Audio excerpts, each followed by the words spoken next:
Good morning, everybody. Can everybody hear me? Good, fine, thank you. It's the 13th of December and this Places for Everyone hearing session is now open. I'm Louise Gibbons, one of the inspectors appointed by the Secretary of State to examine the plan.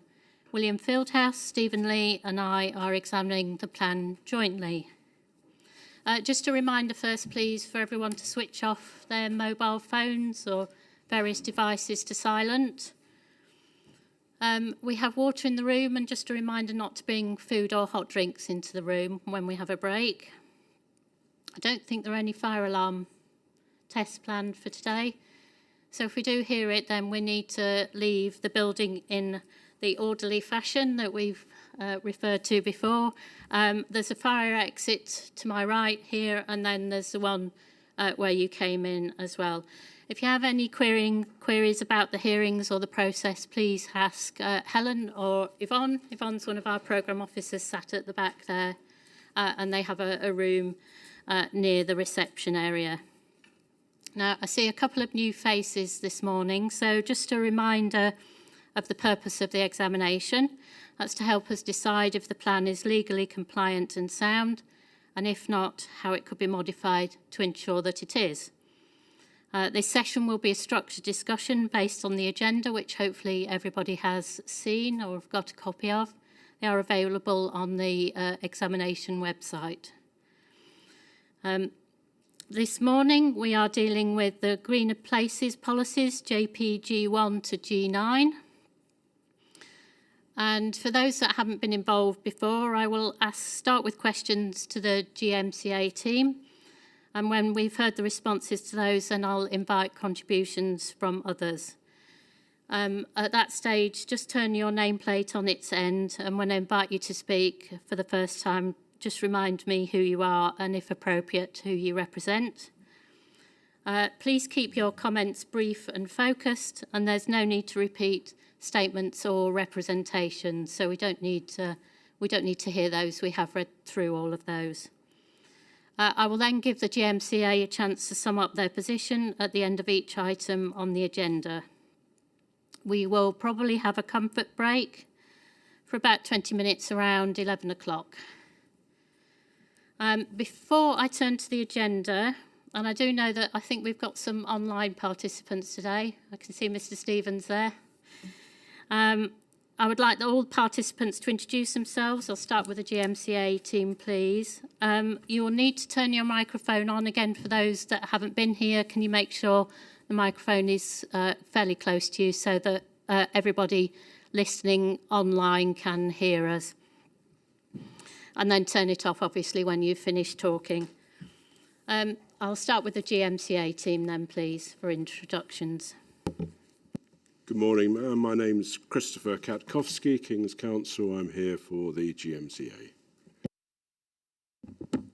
Good morning. My name is Laura Precious. I'm Rochdale Borough Council here for the CA as well. Hello, I'm Derek Richardson. I'm Principal Ecologist at the Greater Manchester Ecology Unit for the GMCA. Good morning, everyone. Anne Morgan from the GMCA. Good morning. John Coxon from Emery Planning, here on behalf of Wayne Estates. Good morning. James Corbett-Bircher, Council, acting for Peel alongside Telly. Lewis Evans from Turley, representing Peel's interests. Morning, ma'am. Ian Gilbert from Barton Wilmore, representing Redrow. Good morning, Madam Sir. Paul Tucker, King's Counsel, representing Royal London with particular interest in the Timperley Wedge. I'm here accompanied by Stephen Butcher of Open Consultants, who sits behind me to my left, and instructed and accompanied by Anthony Aitken of Colliers. Sorry, can I remind you, it's the button in the middle there. Oh, my name's Dave Bentley. I'm an ecologist from Bury, been in practice since the 1980s. I'm representing Bury's ecology. Thank you. Can you turn your microphone off? Thanks. Hi, hello, Christian Dodsworth from Simister Village Community Association. Pete Abel from Manchester Friends of the Earth. Excuse my croaky voice. Ross Harding representing the Wildlife Trusts. Marge Powner representing Friends of Carrington Moss and Save Greater Manchester's Greenbelt today. Excellent, 2 hats today. Thank you. Jackie Copley from CPRE. Yep. Yeah. Sorry. Yeah. And can both people hear me online? I just wanted to double check. Yeah. Okay. Do you want to introduce yourselves as well, then, please? I'll start with Mr. I know Mr. Stevens, but if you could introduce yourself to the room, thank you. Hello, James Stevens, Home Builders Federation. Thank you. Good morning, it's Henry Cumbers from Historic England. We're not actually due to attend this morning's session. We sent an email a week ago saying we'd only attend tomorrow's session. So I'm happy to stay and listen, but I don't actually have much to contribute on this particular session. Okay, that's fine. Well, that's entirely up to you. If you wish to go, that's okay. Okay, thank you. Okay, thank you.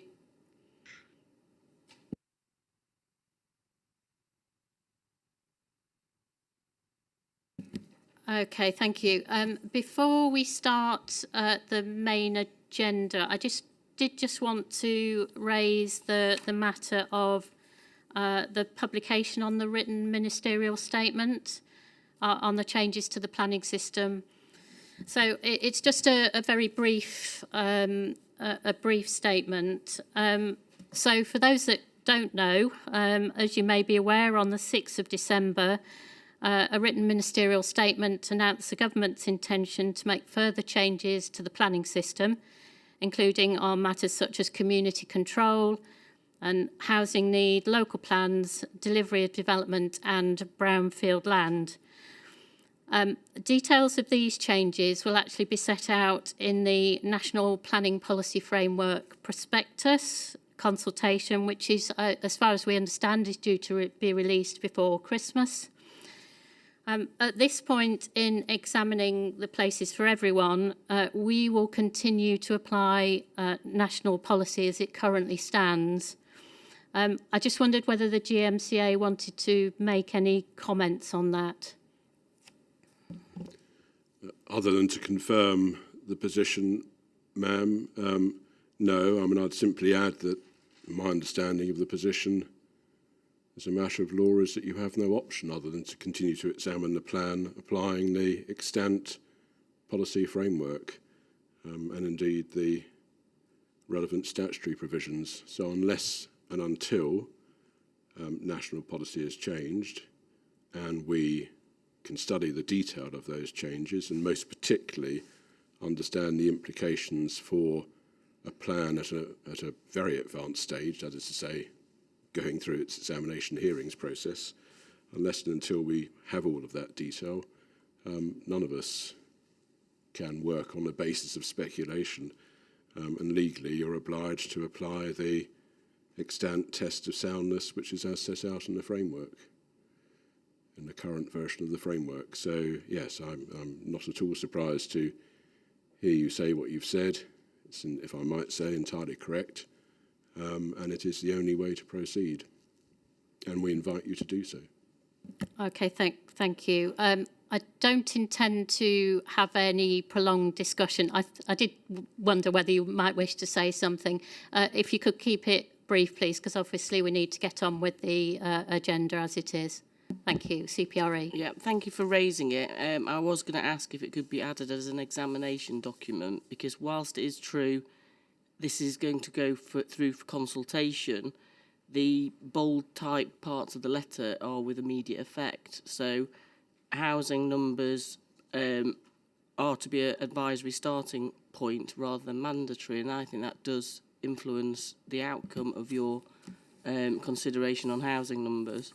So if you go through the letter of Michael Gove's letter of the 5th of December, he's the Secretary of State for Levelling Up and Housing and Communities. It's the bold type are for immediate effect.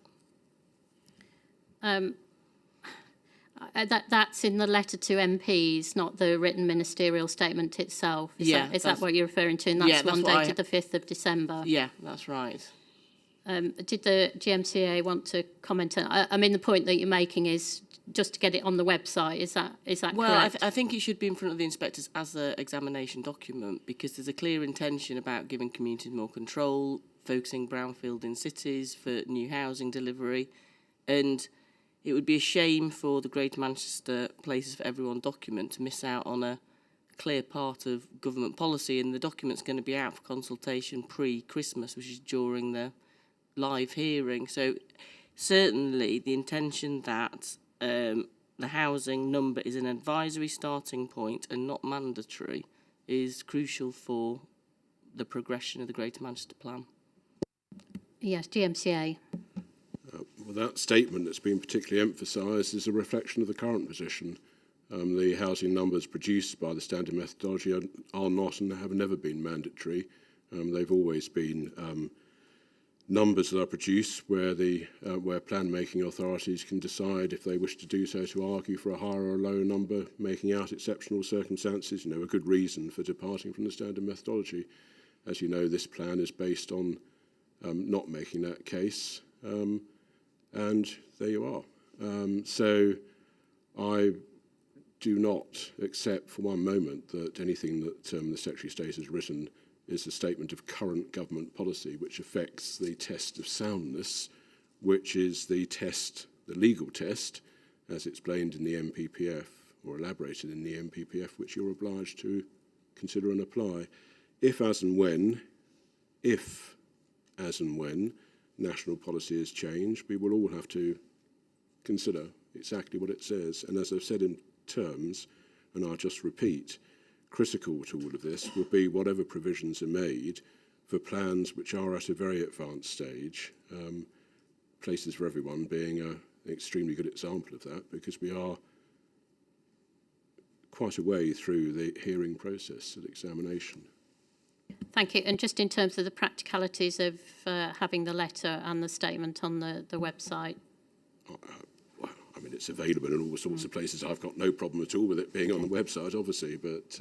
okay. Yeah. Yeah, thank you. Okay, thank you. In that case, then, we will move on to the agenda items. And as I say, we are covering policies JPG1 to JPG9. Just some general points to make. I'll cover each policy in turn, as we have done in previous sessions in relation to the thematic policies. So I'll start with questions to the GMCA and then cover any points that anybody else wishes to make on each policy as we go through. Just a general point, I won't be covering any issues relating to the Habitats Regulations Assessment. We covered those previously, and that's either covered in our action point note or will actually be covered in the discussion tomorrow afternoon when we come to the Connected Places policy. So I will start with policy G1, policy JPG1, which relates to the landscape policies. And just to note that we had received some additional modifications proposed by the council to a number of the policies. So we have those plus the ones that have already been proposed within PMM2. Is that correct? That is right, ma'am. And the modifications, the most recent modifications are in document, I think it's GMCA 19, I think. 16 even? Why is it 16? This is chapter... Oh no, wait a minute. Or even 18. How about that? We're both wrong. Number 18. 18. I'm very glad I checked. GMCA 18. We're off to a flying start here. Yes, so you have those. That's right, ma'am. So as you know, there are one or two changes, well, two in fact, which are proposed to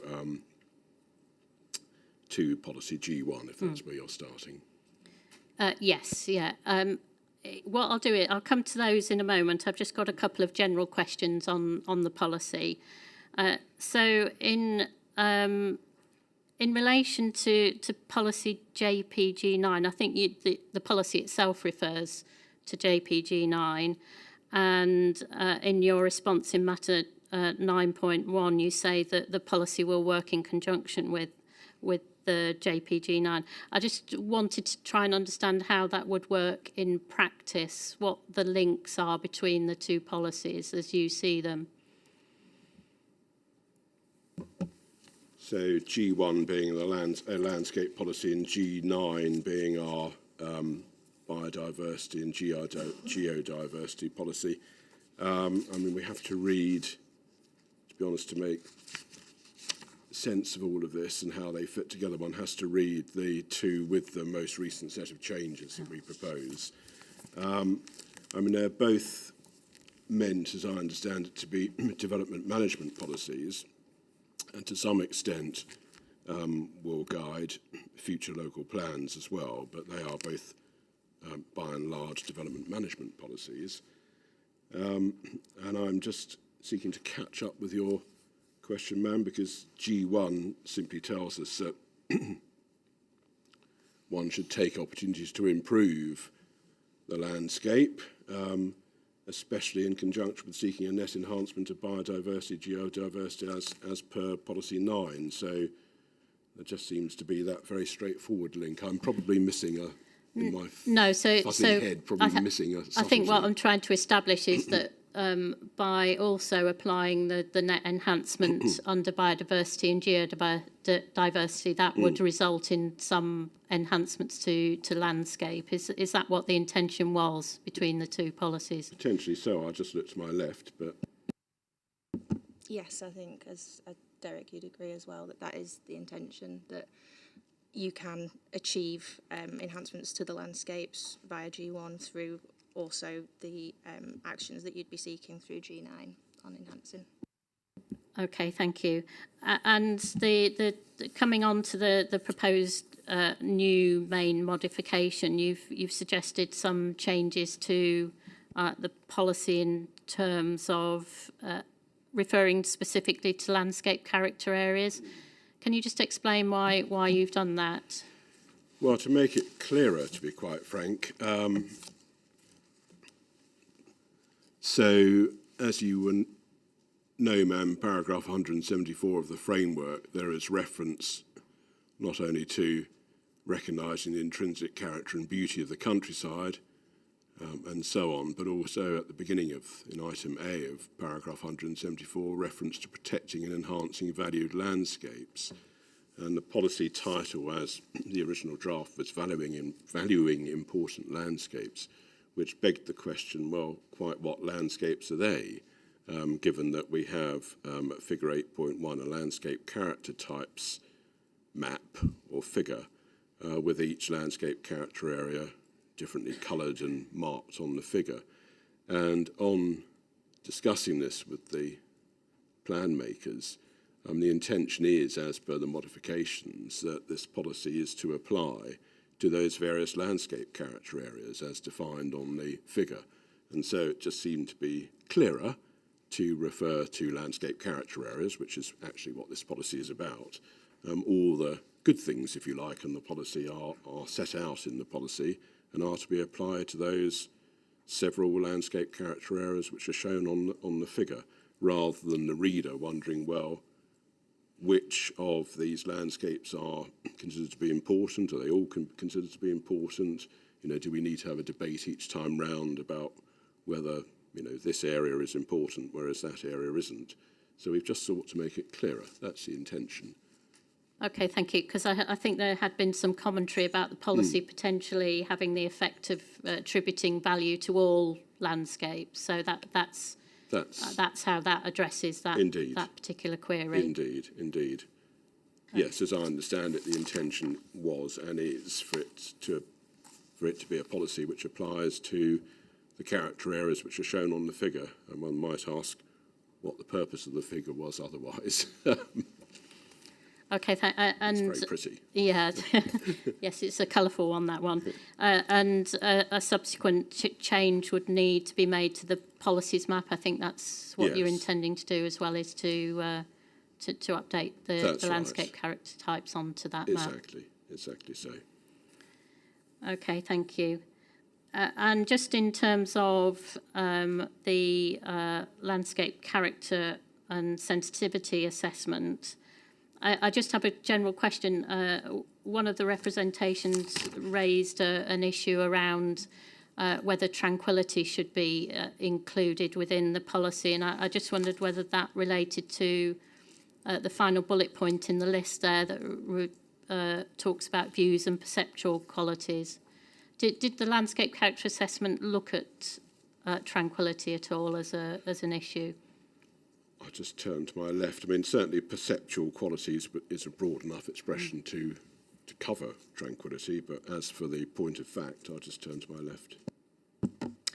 Yes, so the GMLCSA, so it's a bit of a mouthful of an abbreviation, but it considers tranquility under the perceptual and experiential qualities criteria of that assessment, so that would be the response to that it has been included and considered. Okay, thank you. And just finally then coming to one of the original proposed main modifications that you made was to the reference to the interface of new development, and you proposed a change to that, I think, just to clarify the term and referring to them as transitional areas. Just to make it clearer that it's the interface between new development and the surrounding countryside or landscape, which is a particular aspect which is being addressed in that paragraph of the policy. So again, it's just to try to make the policy clearer to the reader, given that it is primarily meant to be a development management policy. So it would be a good start if one could actually clearly understand what it's aiming itself at.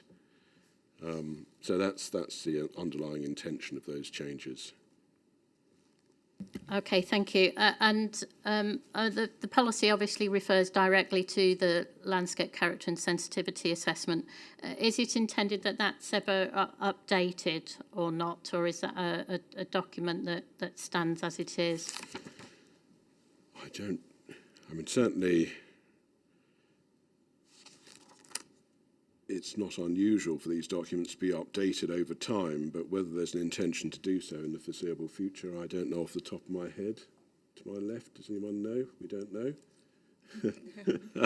It probably takes a significant amount of work to do something like that. It would certainly take a significant amount of work, and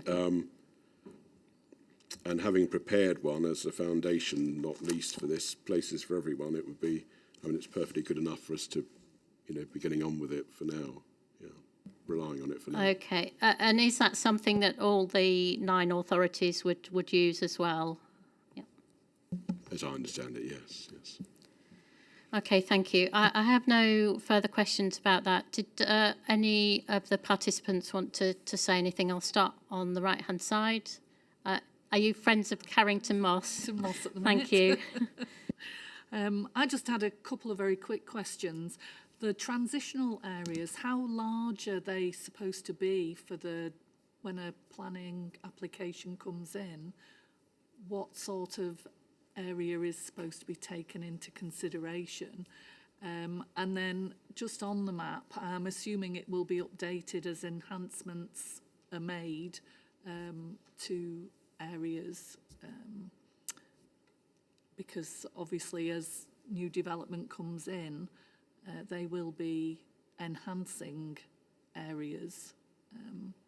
So the map itself will need to be updated and the transitional areas will need to be defined around those enhancements. Okay, thank you. I don't see any other... does anybody else want... If you want to speak, can you just put your nameplate on its end so I know that you're going to speak, Mr. Bentley? That? Yeah, thank you. I'll take the rest of the questions. Yes, Mr. Bentley. I'm sorry, I'm not clear. Are we just discussing policy JPG1 valuing important landscapes, or are you asking for comments on the whole of the... Right. Well, I'm just focusing on that one policy at the moment, but I am aware that your comments were kind of general to all of the policies, weren't they? Well, I just want to make sure that we get a chance to talk about JPG4. We will be coming to the others, yes. Yeah. All I want to note then is I consider changing the heading from valuing important landscapes to landscape character areas to be a change in tone for the worse. Okay, thank you. Bart Wilmore now. Thank you, Ma'am. Well, we agree with the modification to the title of the policy. We welcome it. And many of our comments were about this confusion between paragraph 174 and valuing important landscapes. Our comments, Ma'am, that relate to the implication that the bullet points under paragraph 1 are items that are necessarily then, well, our comments were that those items could be then perceived as being valued or important landscapes. I think our comments would stand, Ma'am, that there's a concern that these items in the bullet points could be conveyed as being special landscape character areas, and in particular, or to take an example, either land use or field patterns or views or perceptual qualities of a landscape area. Now, whilst those items are capable of being part of a special character area, it's quite a confusing policy to suggest that we should always have regards to these items in considering special landscape areas. I thought the policy would be much clearer if the special qualities and sensitivities of special landscape areas had regard to with reference to or taking into consideration the landscape character and sensitivity assessment.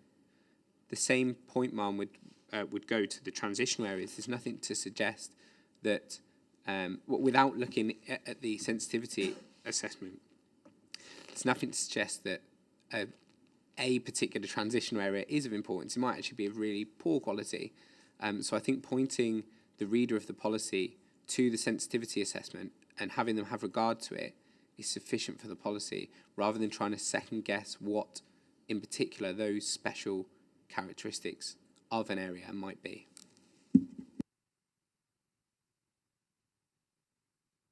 Okay, thank you. GMTA, did you want to respond to that? Thank you. Yes, I'll just go back to the points made across the room.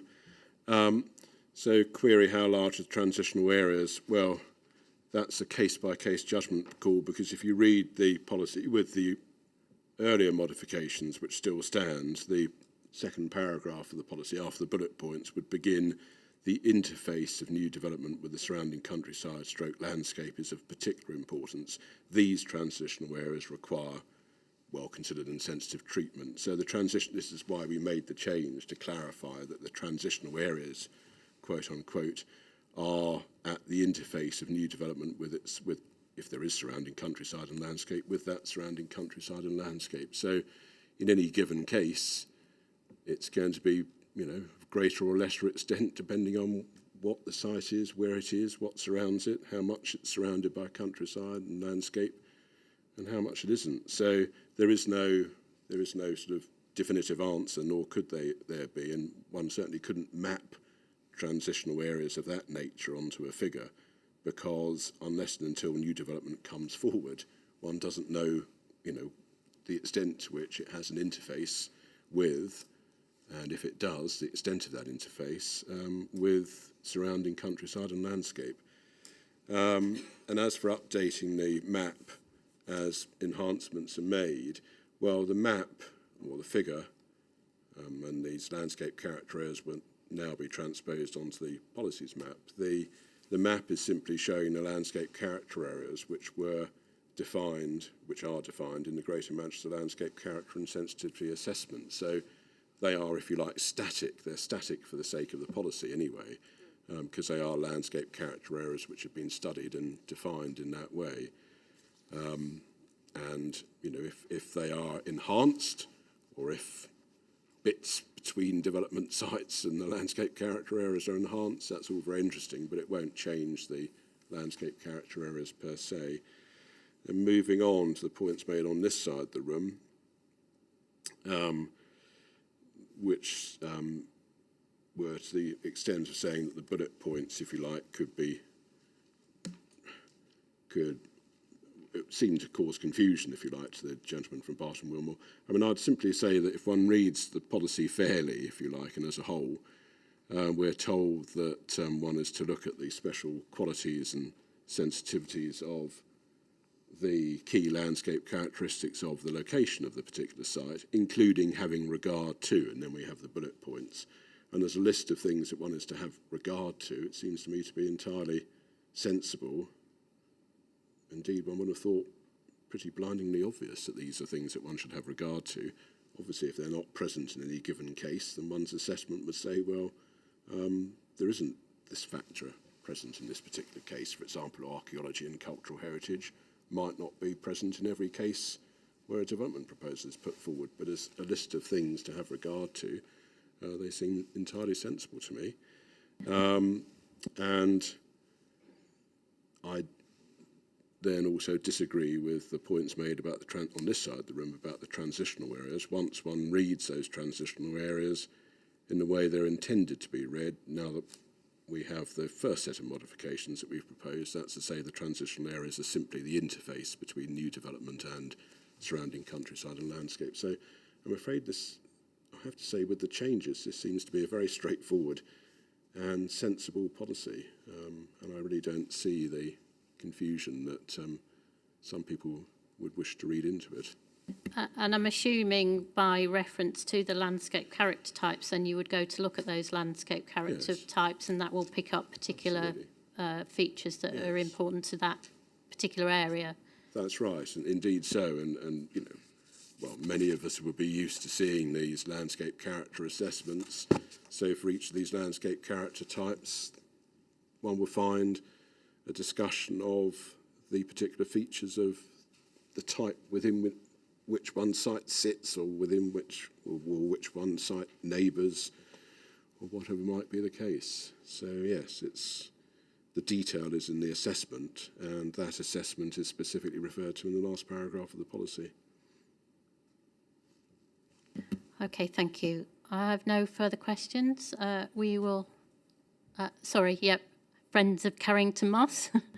Sorry, I just wanted to come back on the transitional areas again, and sorry to bang on about this, but if you have an area of, let's say, peat, which has open views, flat space, open views, if you are to place a warehouse that's 30 metres high, then it is going to impact the views and perceptual qualities of those of that area.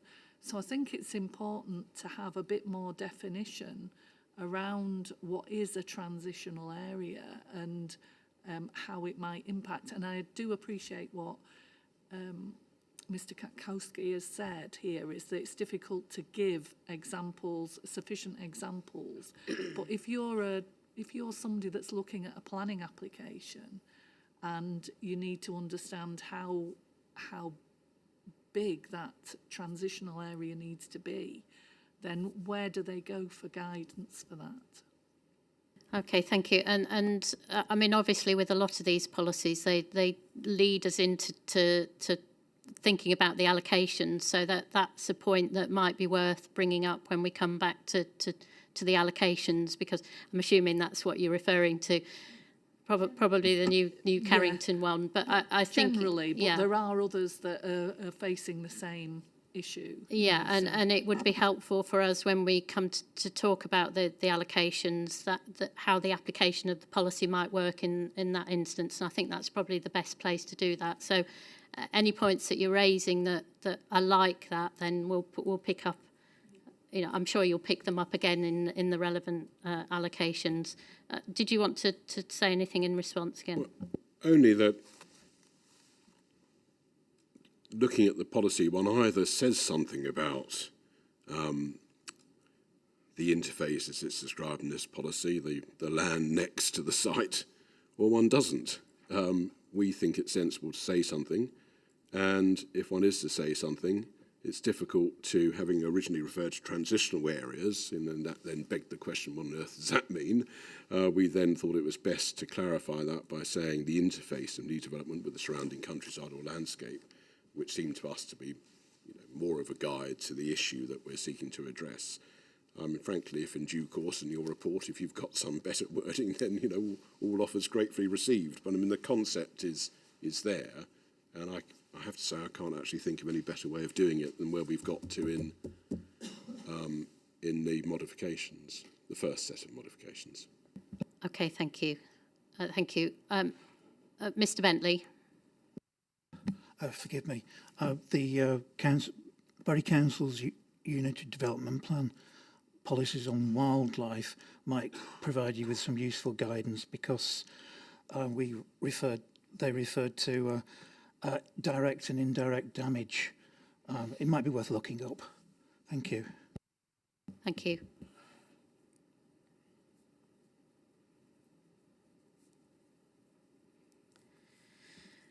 Okay, thank you. Now we'll move on to policies. We're taking two policies together, which are the Strategic Policy 13 and G2. We put them together because it seemed to make sense to do that rather than cover Strat 13 under the strategic policies. And in that light, I suppose my first question is, could you just explain the reasoning for having a strategic policy in relation to the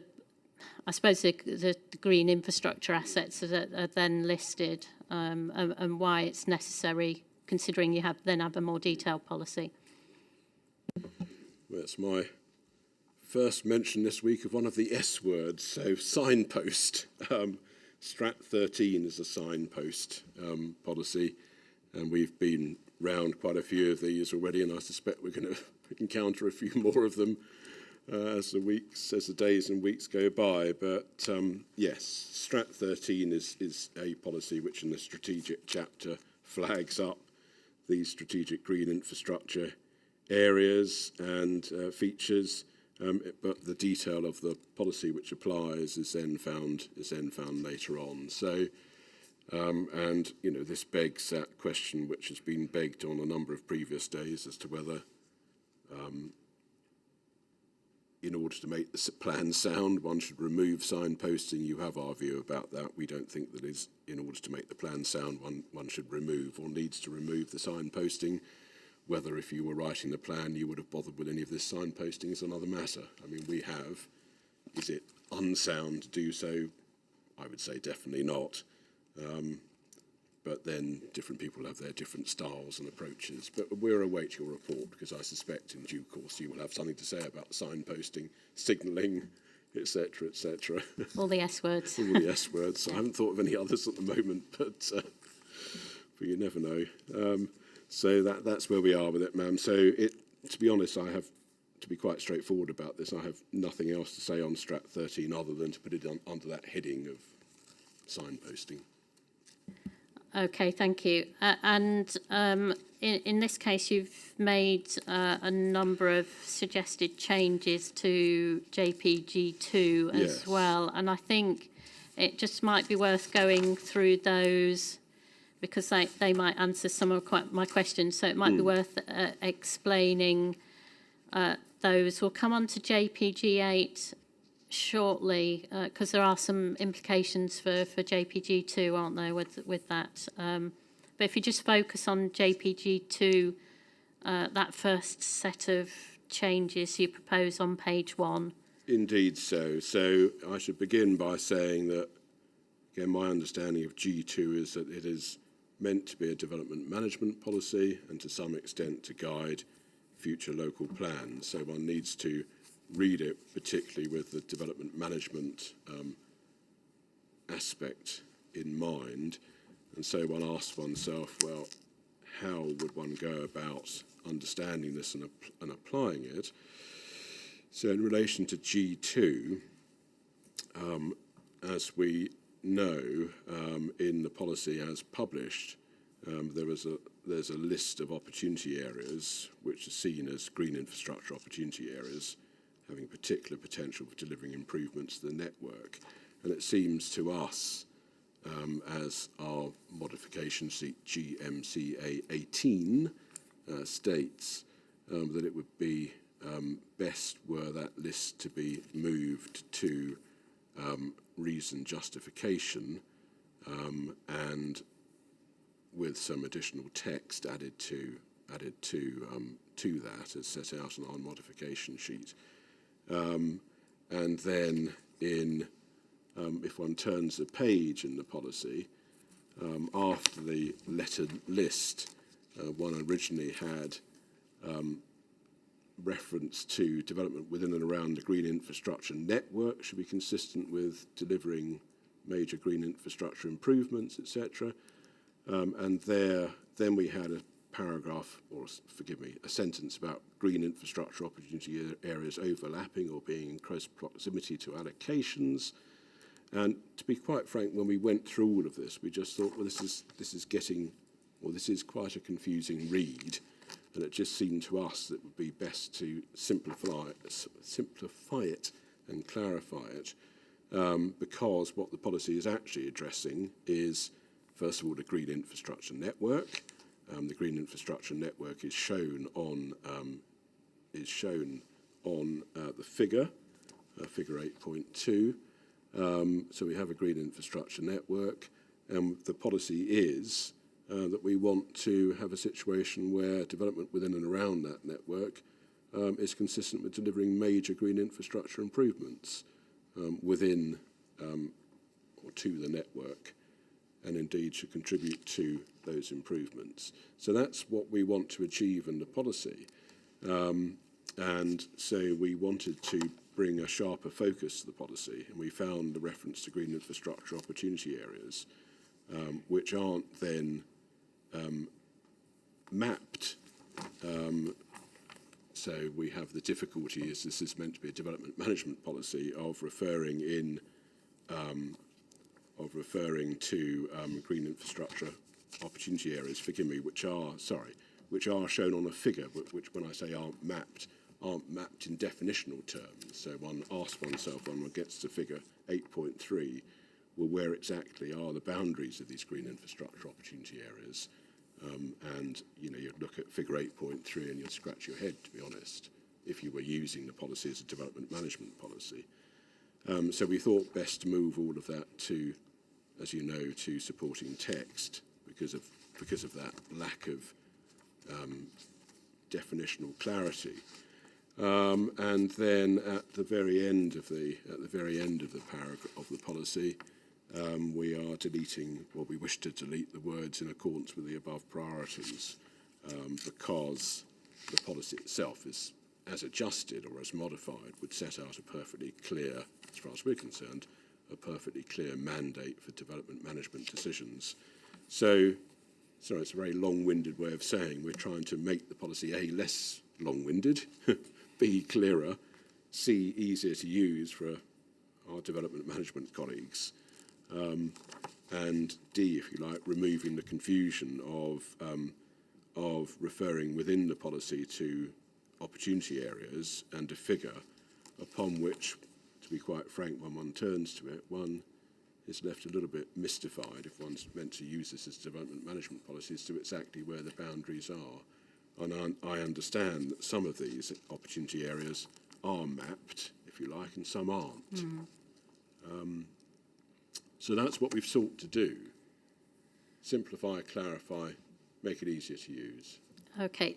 Does that mean the figure 8.3, would that be deleted as well, or would that still remain? Would it remain? Yeah.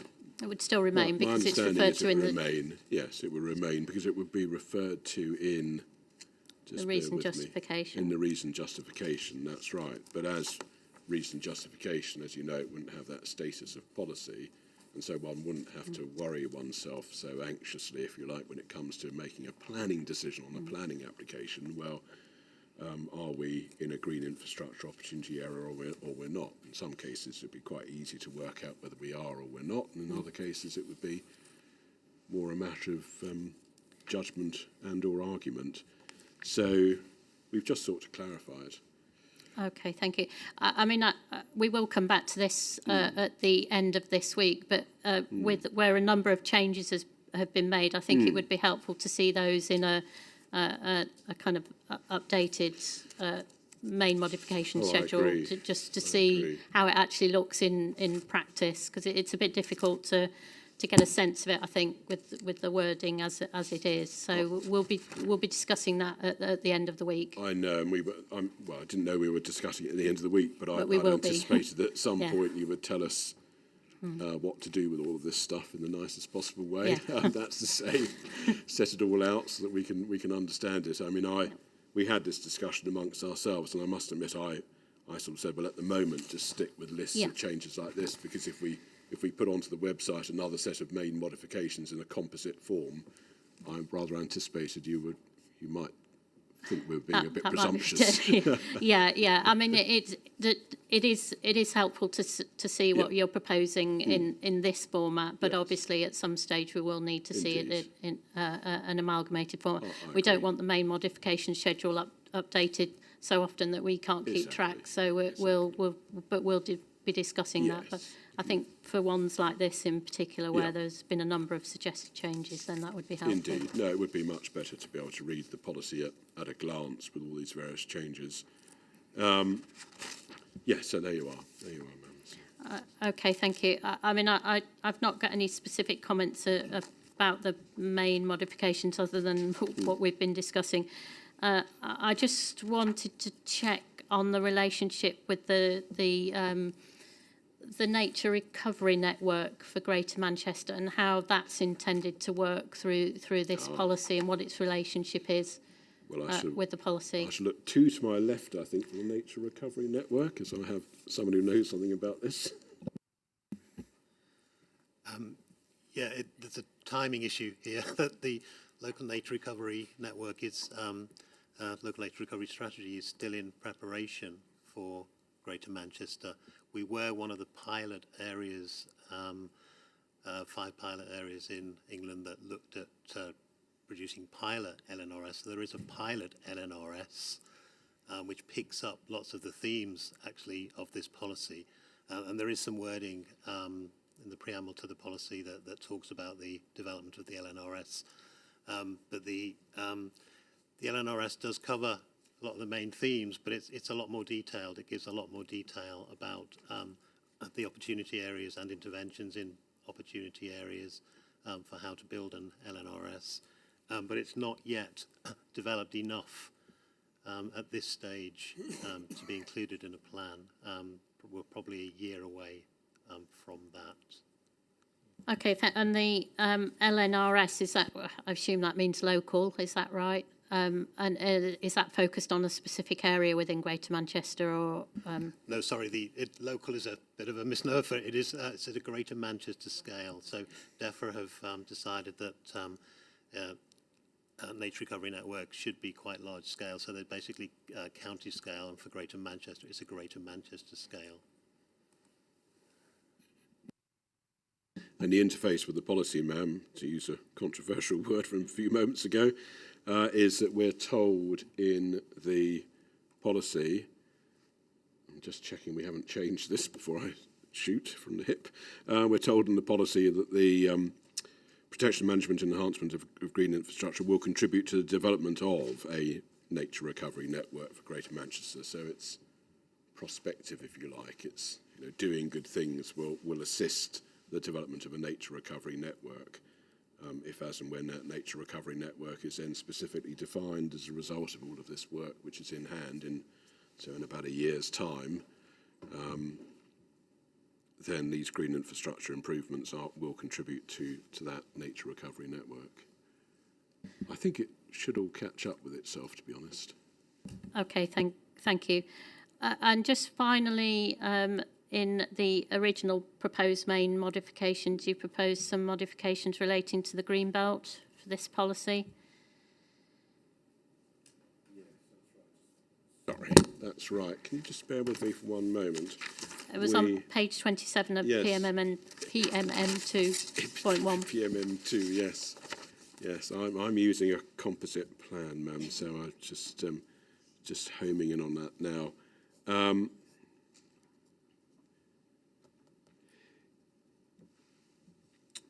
Yes, we as a team had a debate which led to the modification that you're referring to, as to quite where in the plan to state what we wish to state, which is that if land is, or where land is to be removed from the green belt, and in particular, obviously, we're talking about the allocations in this plan, then that development is expected to or required to contribute towards green infrastructure enhancement opportunities in the remaining green belt. You might recall that this point was made variously at various places in the plan.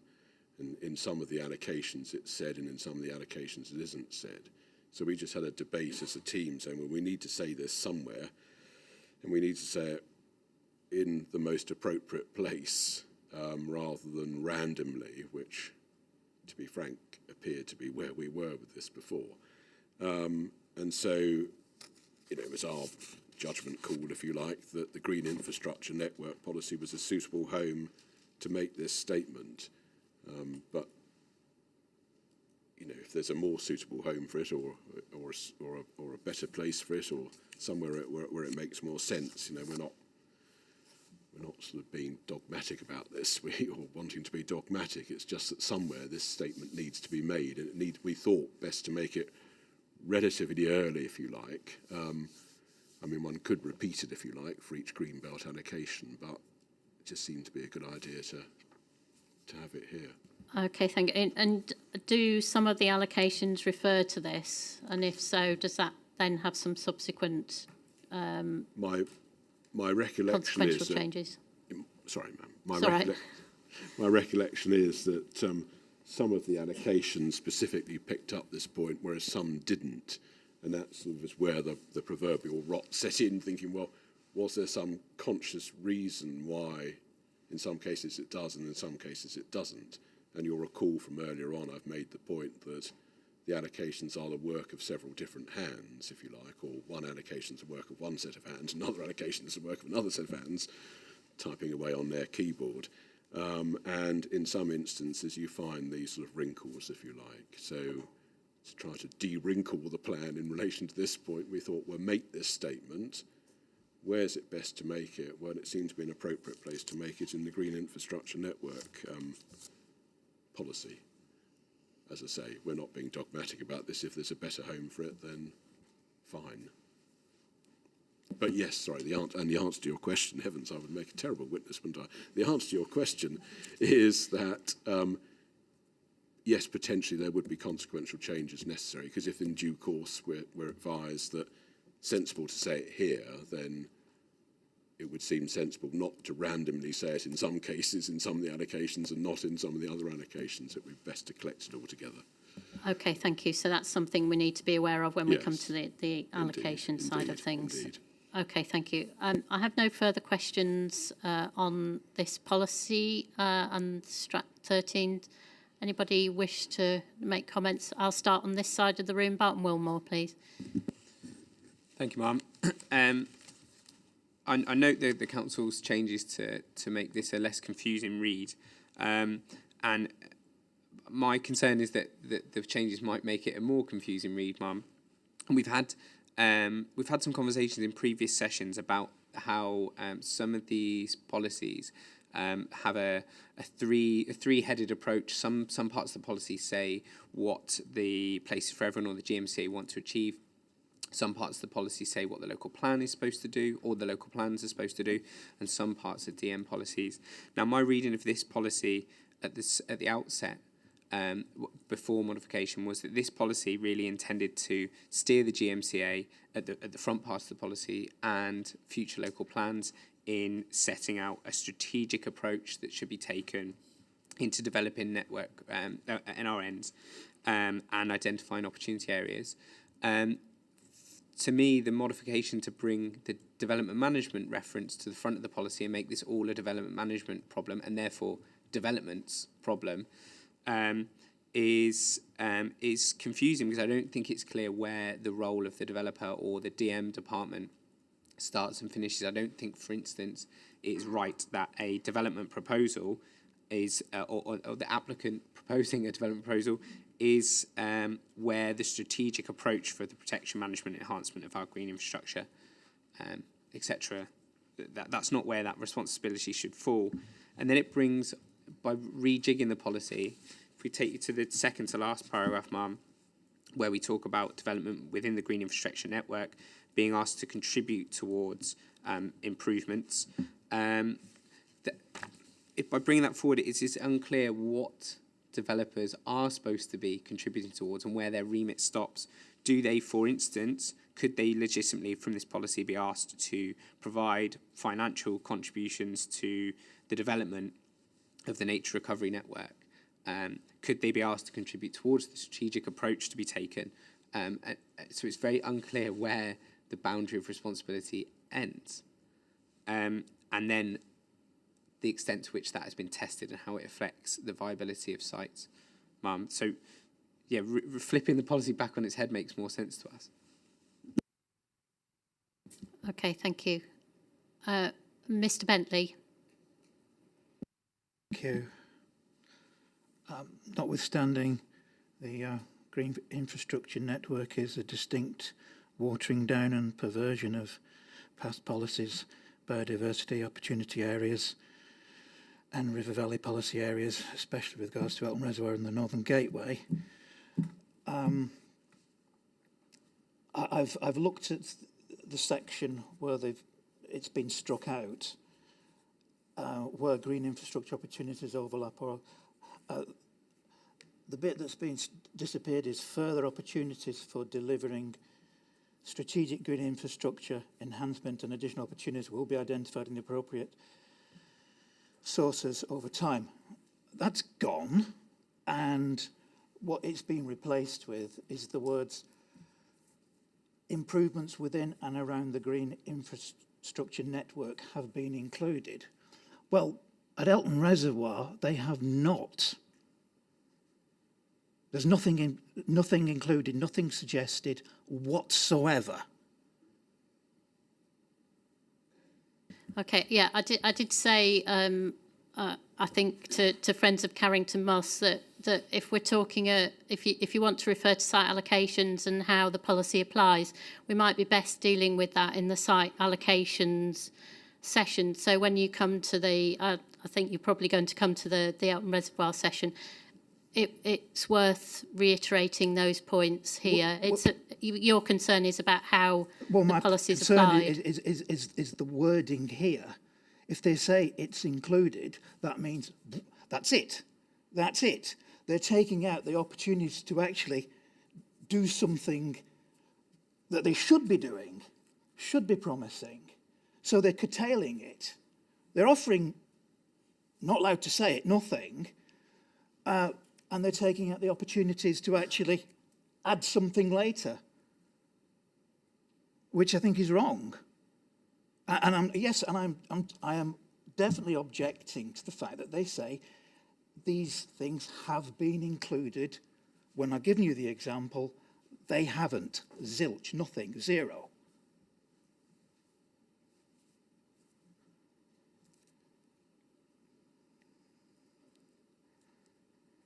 Okay, thank you. Wildlife Trust. Thank you, ma'am. So just starting with JP Strat 13,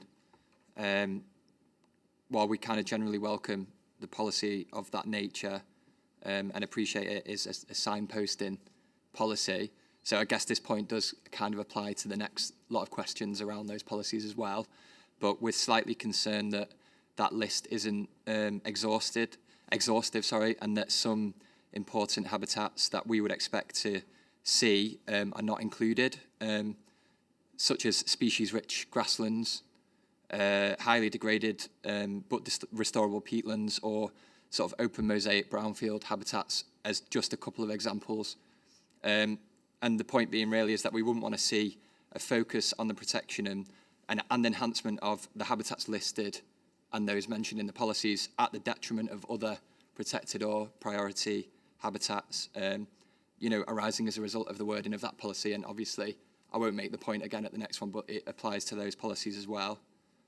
And then moving on to JPG2, again, we're quite supportive of the intention of the policy, but we think that a greater distinction between the Green Infrastructure Network and the Nature Recovery Network, or what we would prefer to say or to refer to would be the Local Nature Recovery Strategy, in the policy wording itself could make the policy more effective, particularly during determination of planning applications, but also in the preparation of district local plans. So we think initially the policy would be more effective if it referred to local nature recovery strategies as well as nature recovery networks. So in the government's Nature Recovery Network policy paper, the underpinning legislation, which is the Environment Act, establishes spatial mapping and planning tools to identify existing and potential habitat for wildlife and agrees local priorities for enhancing biodiversity. So that's the local nature recovery strategy that Mr. Richardson described before. These together form an overarching sort of national nature recovery network. So we think it's more appropriate to reference the local nature recovery strategy as it's more detailed and it's in the context of local planning policy as well. Secondly then, as we raised in our Reg 19 comments, the definition of GI in Natural Environment Planning Practice Guidance includes a number of sometimes conflicting elements. So important for us is enhanced biodiversity, but also included is the provision of open space for outdoor recreation, food and energy production. So there are also multiple references to strategic biodiversity provision separate from other strategic green infrastructure provision throughout Chapter 15 of the NPPF, particularly the policies that refer to specifically to ecological networks. So we would prefer that the wording of the policy of JPG2 should ensure that the relevant strategies and networks are utilised appropriately. So to give an example, the policy should ensure that the local nature recovery strategy is primarily used to identify strategic locations for biodiversity enhancement, but not for other GI elements, such as a new playing field, for example. The opposite is also true, that we wouldn't like to see the GI opportunity areas listed in the policy or the plan shown in figure 8.3 to be used as justification for strategic biodiversity delivery over the local nature recovery strategy. Again, we don't think this is the intention of the policy, but we believe it could be amended to be more effective in this regard. And if you look at the Greater Manchester Local Nature Recovery Strategy pilot, as an example of what the final version of that sort of strategy might look like, it's extremely detailed in comparison to the sites listed in JPG2, or if they've moved out of that policy, and also way more detailed than what is broadly illustrated in figures 8.2 and 8.3. That local nature recovery strategy will be crucial in the determination of local planning applications, and obviously local plans for many reasons, but in particular in relation to biodiversity net gain. So the DEFRA metric rewards, the DEFRA biodiversity net gain metric sort of rewards developers if the habitats they create to offset their development are located in areas of high strategic significance. And the LNRS should be the key resource for deciding where those areas are. And essentially, we don't want the GI network or opportunity areas referred to in this policy to be used for that when there's a much more detailed strategy available essentially to do that. So DEFRA also anticipate that net gain will be one of the primary funding mechanisms of the priorities set out in a local nature recovery strategy. And it's vital that local policy therefore effectively funnels BNG funding into it appropriately. Okay, because obviously we've got policy JPG9, which relates to biodiversity. Yeah. So I'm just wondering whether whether you think there is something missing from that. I mean, we'll probably come on to that, but you've referred to biodiversity net gain, which of course is referred to in GG9. Yeah. I guess it's not particularly about net gain, this policy, but it's more about, I mean, it does relate to it, obviously, because you need to define, at the moment, I think, in the DEFRA guidance for net gain, for biodiversity net gain, strategic significance is anything that's, in local policy. And that's our point about this policy, is that we don't want it to be, a lot of work will go into the local nature recovery strategy, and we don't want that to be undermined by, like we said, a few ill-defined blobs on a map, essentially, or, quite broad descriptions, lists of areas. Okay, so your point, I think, essentially distills down into you'd rather have references to the strategy rather than the network itself, because the network doesn't actually do. Yeah. Well, so I don't know whether it would be best to include another part, split it out within the same policy, specifically referring, to biodiversity, or whether to include another clause in the policy, or another or, like you say, move it down into the other policy. I'm not sure what the best way to deal with it would be. Okay, thank you. Thanks. I'm aware, Mr. Stevens, if you want to say anything, I'm not sure whether you've got access to waving a hand, or whether you can just sit there going like that to me. If you wanted to speak. I can see that, yes, thank you. Okay, thanks. I take it you don't want to speak in this. No. But I'd like to just say a quick word, if that's okay, Madam. Yeah, that's fine, and then I'll come on to the other two that wish to speak as well. Yeah, Mr. Stevens. Yeah, I've been listening with a great deal of interest to the points made by the participant for the Wildlife Trust. Sorry, can you hear me okay? Yep, you think. I don't really want to say a great deal because I didn't comment on this specific policy in my original representations, but I think the participant raises, I think, quite an important issue, which is a point that I've raised in my comments on local green spaces, urban green space, and the biodiversity net gain issue. Which is, I think it would be helpful if the Greater Manchester Combined Authority does intend to direct developer contributions and requirements to meet biodiversity net gain requirements to specific areas which are identified in the local nature recovery strategy, then I think that would be helpful if they said that in the plan. I think the point that I've made is that at the moment it's unclear whether developers can contribute to meet their statutory biodiversity net gain requirements off-site in other locations within the Greater Manchester conurbation, and indeed potentially out with the Greater Manchester conurbation, but say in somewhere like Warrington or St Helens, if they form part of that local nature recovery strategy. The point being that it might be challenging on occasion, particularly in very tightly constrained development locations, to achieve the requisite biodiversity net gain requirement, and the potential to contribute to that local nature recovery strategy elsewhere would, I think, be extremely helpful to the industry. That's the only point I wish to make, Mum. Thank you. Friends of Carrington Moss. Yeah, just a couple of points first, and then I have got some key points on this. Just to pick up on what Dave Bentley was saying about that, the change that's been moved to the reason justification. It says appropriate measures to achieve this have been included, but I just want to remind people that you can't mitigate for the loss of an irreplaceable habitat. So appropriate measures haven't been included in all cases. So just really to reinforce that.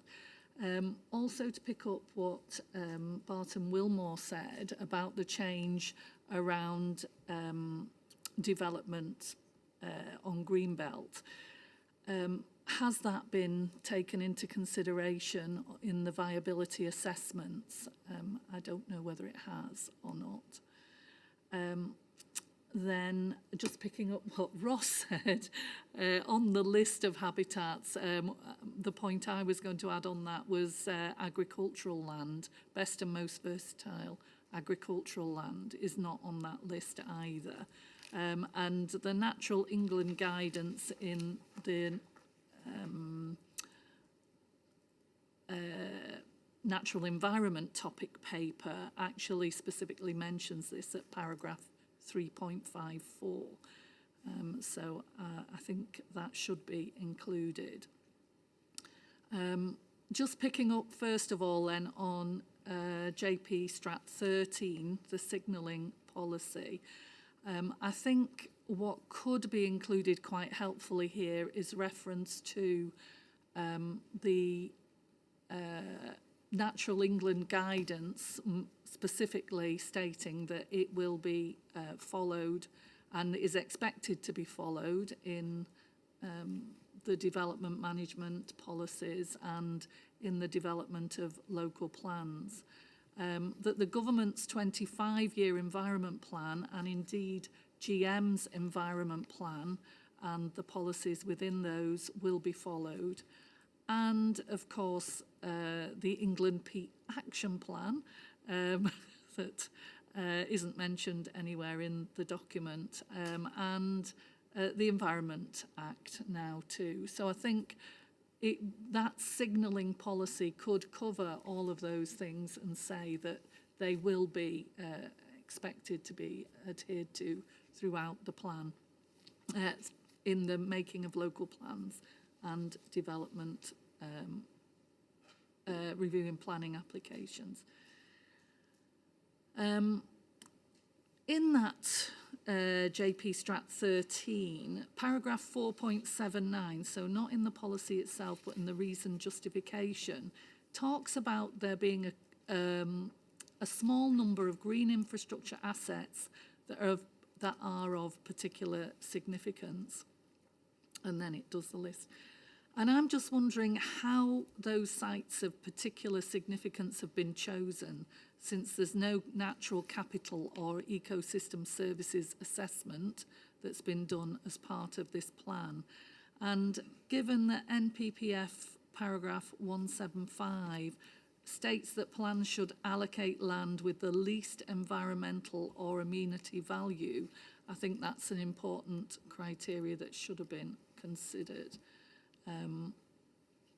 And then just very quickly, okay, JPG2 suggests that the plan takes a strategic approach to the protection and management and enhancement of green infrastructure in order to protect and enhance ecosystem services. Yet through the allocations, we're going to be destroying some of our most important and irreplaceable habitats. And then we're going to use public money via the local nature recovery strategies to recreate habitats for wildlife. Although not the unique habitats on peat moss, of course, because they're irreplaceable. So I just think there's a little bit of, we need to really consider whether the plan is actually going to do what G2 says. Then the final paragraph, I think it is, states, wherever practicable, opportunities to integrate new and existing green infrastructure into new development will be taken. And the modification removes in accordance with the above priorities. So I'm just wondering now there are no priorities for enhancement, when would it not be practicable to integrate new and existing GI into new development? I don't agree with the inclusion of words like where appropriate, when practicable. They're not measurable. You know, we need to try and think about ways of submitting criteria rather than having policies that use that sort of term. And I don't think there's a reason to have the words wherever practicable in that policy. And then I think my final point on this, you'll be pleased to see, is picking up on a point I was making earlier, is GI is a key component of Greater Manchester's Climate Change Action Toolkit, which the policy itself says on page 148. Yet we've got development planned in very close proximity or actually on assets that do deliver climate change ecosystem services. So we really need to think about whether the policy is actually reflecting what we're proposing in this plan through the allocations, because it seems to me that the allocations don't match with the policy, what the policy is stating. So I think that needs to be reviewed in the light of what's in the allocations themselves. Thank you. Okay, thank you. And just coming back onto the point about, I think you've referred to in a number of policies this point about wherever practical or wherever possible, haven't you? So I'm aware of that. Thank you. CPRE. Yeah, it was just in helping interpretation of the policy when it's actually been utilised, having reference to a specific reference to hedgerows because of the biodiversity value and the fact that we've lost so much over the last few decades. There really is a need to make sure existing hedgerows are protected and that in future more hedgerows are planted. Thank you. Okay, and I think that's another point that you make throughout. There are a number of policies that you refer to, the trees and woodlands one. Given it's a chapter on greener places, one would expect there to be more references to hedgerows and trees and other green open spaces, but it kind of lacks that obvious reference. Okay, thank you. I'm coming back around the room. Turleys, please. Thank you very much, Ron. It's just a quick response to Mr. Bentley's submissions in respect of Elton. We just wanted to put down a marker. We don't agree with those submissions. However, we see those as questions really for the site-specific session next year, as per your indication. We would just add there is specific text in the allocation policy, JPA 7, paragraph 16, that says in terms, make appropriate provision for the long-term management and maintenance of areas of green infrastructure. And there are, of course, a number of other provisions which go to relevant points. So we request if there are site-specific points that we're allowed to address that at that session. We won't say anything more for now. I think that's where we would rather deal with them as well. The sites. I think, Mr. Bentley, you probably get that now, don't you? That we'll deal with. Yeah. Okay. Yeah, that's fine. So we will come back to those. Thank you. Thank you very much, Ron. Thank you, Mr. Bentley. You still got your nameplate up. Did you want to say anything else? Yes, please. My two colleagues over there have given you a list of things that they found special. I saw you writing them down. We just had the word hedgerows mentioned. I just want to draw your attention to Natural England's priority habitats. They have a team of people who test surveys, ecological surveys, and register them as priority habitats. And they're special. Okay, thank you. Right, thank you. GMCA, did you wish to respond to the points made? Yes, I'll try my best to work through them in order. Barton Wilmore suggests the changes that we propose to G2 have had the reverse effect from that intended. So we intend to make the policy a simpler read and Barton Mill will consider the policy would be a more confusing read. Well, there you are. You're particularly perhaps when you tell us what to do about drawing all of these changes together and seeing them all in one place. When you read the policy with all these changes made, we just disagree with the point that's been made by Barton Wilmore, but we'll wait and see what you tell us. Mr. Bentley considers that the policy has been watered down in the various changes that we propose. We disagree. He picked out the deletion in our latest modification sheet to paragraph 4 of the policy, the deletion of various words are shown struck through on GMC 18, and the deletion of the words in the appropriate sources. Additional opportunities will be identified in the appropriate sources. That's gone because, to be frank, the words in the appropriate sources are hopelessly unclear. What on earth does that mean? So that's gone. That's why it's gone. Because if one asks oneself the question, well, what is the appropriate source or the appropriate sources for a development management policy, remember? So we're judging a planning application. It's not clear.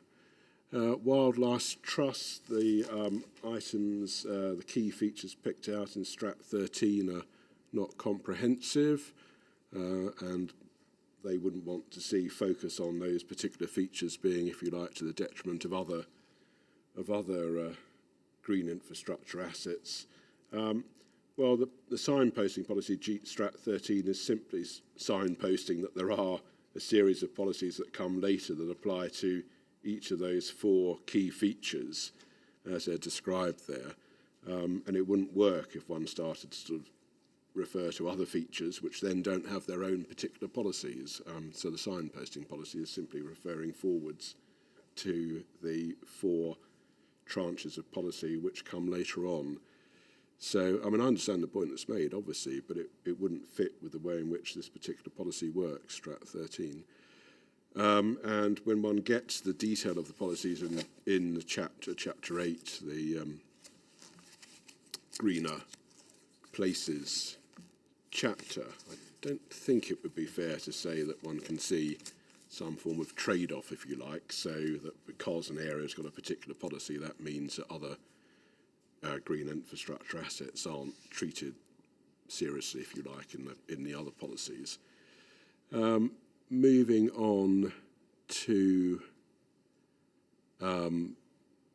the request that the local nature recovery network strategy should be referred to in policy G2. I understand the point, obviously, but if I've got this right, there isn't yet a definitive local nature recovery network strategy to which reference could be made. So that's the issue which we have with that at the moment. Hence the wording of the policy. That's to say that doing the various things that we seek to achieve through this policy will contribute to the development of a nature recovery network. So there's a bit of it may well be a timing issue at the moment, to be quite frank, but that's where we are with it. Definition of various points made about the definition of green infrastructure. Well, I just note that the first paragraph of the policy does include various wider aspects of green infrastructure, including, for example, food growing and recreational opportunities. So it seems to me to be a policy which recognises the multifaceted nature of green infrastructure. References to biodiversity net gain made both by the Wildlife Trust and indeed by the Home Builders Federation. Biodiversity net gain has its own policy later on, and I'll reserve my comments for when we get to that. Friends of Carrington Moss, just as I have various catchphrases, which not a day can't go by without me parading my catchphrases, Friends of Carrington Moss can't miss any opportunity for saying the allocations are inconsistent with these various more generic policies. I think we have the point now. But obviously, as you know, the allocations will be tested in due course.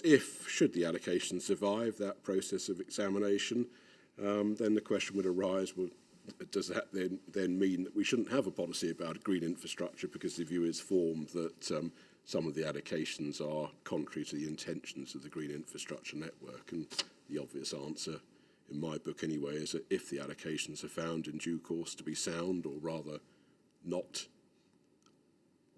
unsound, then it makes perfect sense for there to be an across-the-board policy about green infrastructure, hence policy G2. Viability assessments, vis-a-vis the allocations, we'll come on to that when we talk about the allocations. Best and most versatile agricultural land, this isn't a best and most versatile agricultural land policy. Strat 13, it said, should include reference to following all sorts of guidance, the government's 25-year environmental plan, Greater Manchester's environmental plan, the Environment Act, and the Peat Action Plan, etc., etc. Well, that isn't the purpose of Strat 13. It is just that signposting policy that I've referred to. So we're not going to. It's perfectly sound as it is, and it doesn't. In order to be sound, it doesn't need to refer to lots of things that we're not seeking to apply as development management tools across the board. Various points made about allocations. I shall resist responding to all of those points. We'll talk about the allocations in due course. And then the language of that last paragraph, wherever practicable, well, as you've said, that sort of point has come up several times, and we'll wait to see what you make of that sort of terminology. The policy is seeking to set up a norm, and one might have the view that stating wherever practicable is a statement of the blessed obvious, or one might have the view that it's a sensible thing to say. I wouldn't seek to be dogmatic about it, frankly. More references to allocations, we'll come back to those in due course. CPRE have asked for reference to hedgerows. And I'm not sure they would fit especially well in the Green Infrastructure Network policy as opposed to somewhere else, to be quite frank, but we'll wait and receive your advice about that. Turley simply responded to Mr. Bentley, and Mr. Bentley then, his final word was refer to Natural England's work on priority habitats. Not sure that really bears on the Green Infrastructure Network policy, and you'll recall Natural England's position at this examination in relation to these various policies. So they're not certainly they're not taking us to task on these sorts of issues. So those, I think, were the main points. Okay, thank you. We will take a break now, and we'll return at 11:20. We'll take a 20-minute break. Okay, thank you.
I'm missing my clock on the wall now.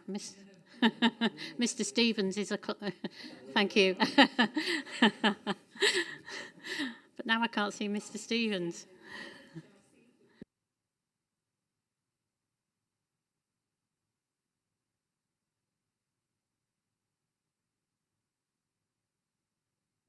Well, I think I may as well start. I know it's not quite 11:20, but oh, there you go. No, that's fine. Okay, thank you. We will now come to policies, and we took these in our matters, issues and questions as a grouping of policies, JP G3 to JP G5, and again, some proposed modifications have been suggested, so for G4 and G5. So if you could just, again, briefly just run through those two new ones. Indeed, they're just meant to make the policies easier to apply. So taking the three each in turn. So river, valleys and waterways, G3, we thought to ourselves, well, surely one would understand whether one is in or near a river, valley or waterway, but when it then came to 4 and 5, lowland wetlands and mosslands and uplands, it seemed to us to be sensible to refer to the designations of those character types which are shown on the figure, and which in due course will be shown on the map. So that's the change that we suggest to G4 and G5, just that one can easily understand whether one is or isn't in either of those two areas. Okay, and I take it those are captured by the landscape character types in full. Okay, thank you. And then just coming on to the specifics of the policies, I'm sure that other people might want to comment on the main modifications. I have no comments, but I'll just come back to some of the general questions I have. In the policies, you referred to other associated activities, and I notice in the matter 9.1 statement in response to question 9.5c, you've indicated it captures a full range of activities. I think from my perspective, it's still not clear what that means exactly.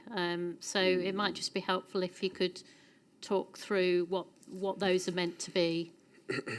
Yes, certainly. I mean, if I just preface this by saying that the three policies, 3, 4 and 5, are meant to be, by and large, development management policies.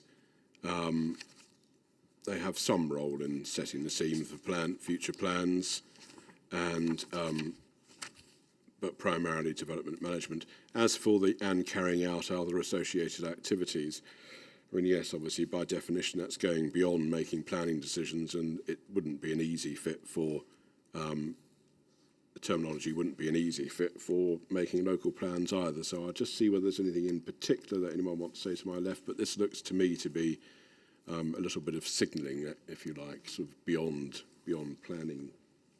Pure, yes, and yeah, that's been confirmed to my left. So if I can just put that under that general heading of all the others that we're accumulating, and you'll tell us in due course whether you think that it's necessary in order to make the plan sound to remove that sort of wider signalling that we've got there, which is us saying to ourselves that where we're exercising our powers and doing things which bear upon any of these areas which are caught by these three policies, these are the things that we will have in mind. So it steps beyond making planning decisions. Yeah, I think the difference with these particular policies, I suppose, is that other associated activities, it's not so clear. I think with some of the other signalling policies, it seems to me it is a bit clearer yes. what is meant by it. That's an achievement. So, okay, we'll leave that one with us then. Yes. We'll have a think about that. Thank you. And in relation to G3, I think it has been suggested, in particular in relation to the Manchester Ship Canal, in terms of safeguarding that for operational requirements, and also adding a particular provision relating to user and visitor facilities. I'm just wondering whether that is something that you had specifically considered in relation to the bullet points, particularly criteria number 8 and 9. I'll just turn to my left. Yes, sorry. So it was raised in the matter statement by a respondent, and I think our response on it would be that in terms of increasing the use of the canals and watercourses for active travel, that doesn't necessarily place a requirement on all, and that obviously operational requirements of the canals, such as the Manchester Ship Canal, would still take precedence there.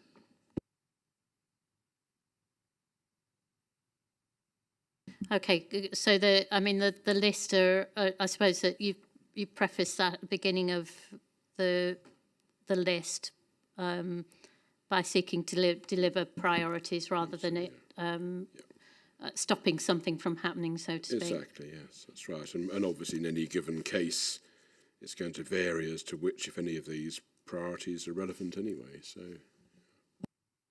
Okay, and in terms of reference to visitor facilities, I think that was seeking something extra. I don't think this is meant to be a policy which is seeking to encourage building visitor facilities, but I might be wrong. So I'm not sure that's really within scope of what's meant by this policy. But I think the criteria 9 in ensuring that development relates positively to nearby rivers and other waterways would be a catch-all for. Okay, thank you.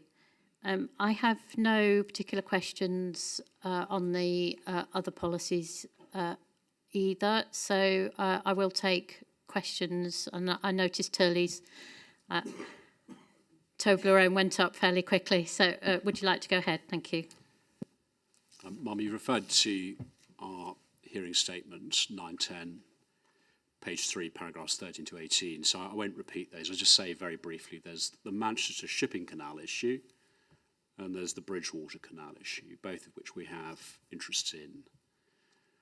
We'd say first, by reference to Lim 8, where we've asked for this reference to where compatible with the requirements of commercial and freight use. We've heard, obviously, what the authority have said, that it's not a requirement on all, but we do think, bearing in mind the significance of the Manchester Shipping Canal, as we've referred to in our hearing statement, as a freight route, we do consider there is a need for express reference, either through that route there of where compatible with the requirements of commercial and freight use, or through additional specific text referring to the Manchester Shipping Canal. I say, bearing in mind its importance and the sustainability objectives that are sought elsewhere within the plan, to use that for freight and transport purposes. The second point then about visitor facilities, as it's been characterised by the authority, well, we have asked for the addition at 10 of the improvement of the canals and navigable waterways themselves, including through the provision of user and visitor facilities, which enhance their quality and encourage their use, particularly for recreation and active travel. Now, we say that that is consistent with what this policy is trying to achieve, and bearing in mind the first paragraph, which says that it should be making a major contribution to local identity, quality of life, and the natural environment. And so we say it's consistent with the objective of the policy to have an express reference to providing user and visitor facilities in locations such as the Bridgewater Canal. So this policy doesn't merely seek to protect, but also seeks to, as we've asked, to enhance the quality and encourages the use of such a waterway. Okay, and I just want to clarify, so Bridgewater Canal, you're not seeking that to be protected in the way that you are the Manchester Shipping Canal in terms of freight. I just wonder whether there's a bit of conflict requiring further visitor facilities if you're seeking to protect the use of it by freight. My understanding is, I'll take instructions on this, but my understanding is that it hasn't been used for commercial and freight use for some time. Obviously, historically that was the case, but our primary concern in respect of commercial and freight use relates to the MSC. I'm just seeking instructions on that.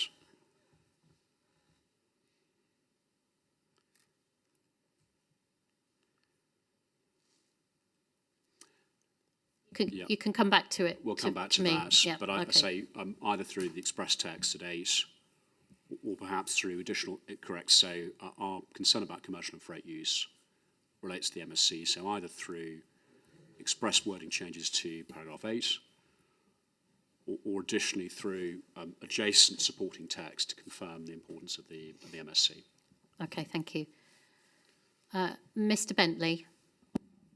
Ma'am, I want to talk about policy JPG4, so if somebody wants to talk about the canal before then. No, that's fine. You can go ahead. We're taking the policies as a group, so you can talk about that if you wish. Thank you. Policy JPG4, lowland wetlands and mosslands. The distinctive flat open landscape and network of habitats of ecologically valuable lowland wetlands and mosslands, as identified by the mosslands and lowland farmland landscape character type in figure 8.1, will be protected and enhanced and restored.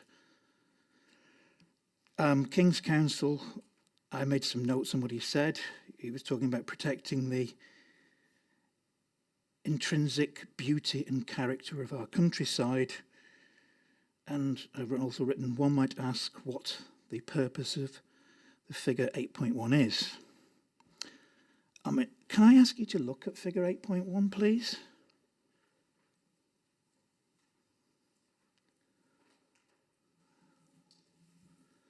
Very colourful map.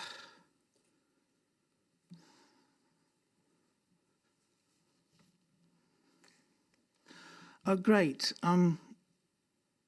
Most of the mosslands and lowland farmland landscape character type are the coloured orange: chat moss, Carrington moss, red moss. And then, if you look towards Bury, somewhere north of Heaton Park, is Unsworth moss. Orange, the same colour as the other habitats. And, well, it's very, I find this policy completely disingenuous given what is planned for that piece of mossland and lowland farmland. It's going to be a major industrial estate and housing estate as part of the Northern Gateway. So I would like some honesty in this plan, please.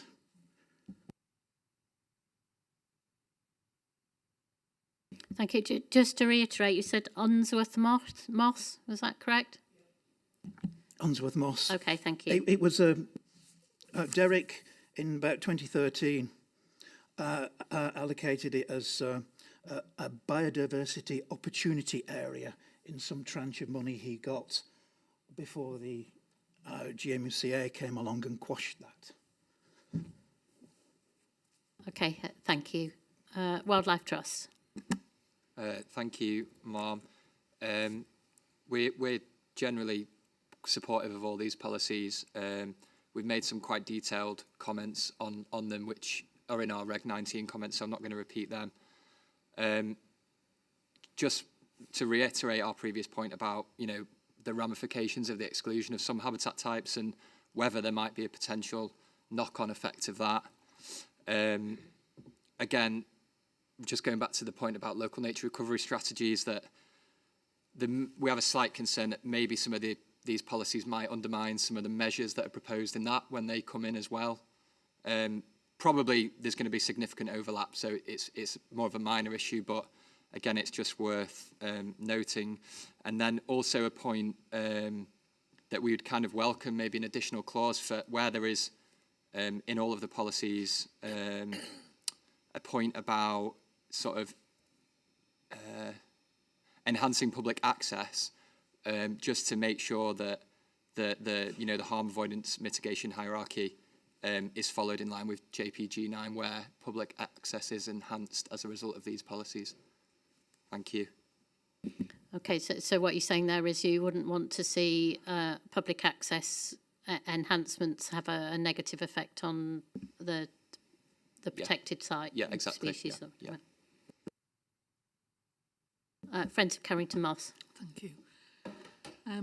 Given that Greenbelt is going to be released on day one of the plan, how will a planning application be assessed if land is found to be of high ecological value? And if you just look at paragraph 8.30 of the reason justification, it says the areas will only be developed where they're shown to be of limited value, ecological value, and that development can be delivered without compromising the GI of the wider area. But given that there hasn't been an assessment of the natural capital, and I keep mentioning this, or an ecosystem services assessment, what will happen to a planning application that comes through if it is found at that point to have a high ecological value, or that development will impact the GI of the wider area? So we may be doing things in the wrong order here. And in terms of the policy itself, the advice of Natural England should be explicitly and comprehensively incorporated, particularly to support those making decisions about planning applications. MPPF paragraph 180 applies. I won't read it through, but the natural environment topic paper, paragraph 3.53 and 3.54, gives some specific guidance, and 3.57 from Natural England to the GMCA. 3.57 states, avoiding loss of best and most versatile agricultural land and soils of high environmental quality, i.e. deep peaty soil, should be a priority, as mitigation is rarely possible. But this policy ignores that Natural England guidance and states that a limited amount of development on high-grade agricultural land is necessary, as it's critical to the delivery of wider development proposals. We totally disagree. Lower grade agricultural land could be looked at, and we would say that high-grade agricultural land is critical to retaining our food security. Just a quick question, if I may, as well. We note the modification to G5, which relates to the impact of development on protected habitats as a consequence of the HRA discussions. And this modification relates to disturbance by humans. I'm just wondering whether there should be a modification to G4, which addresses the traffic and pollution impacts, particularly given the cumulative impact of increased traffic. And I know this is picked up in C7, but I just wondered whether G4 should also make reference to that. And then finally, there are a few where possibles in these policies as well. That's it, thank you. Okay, thank you. The GMCA.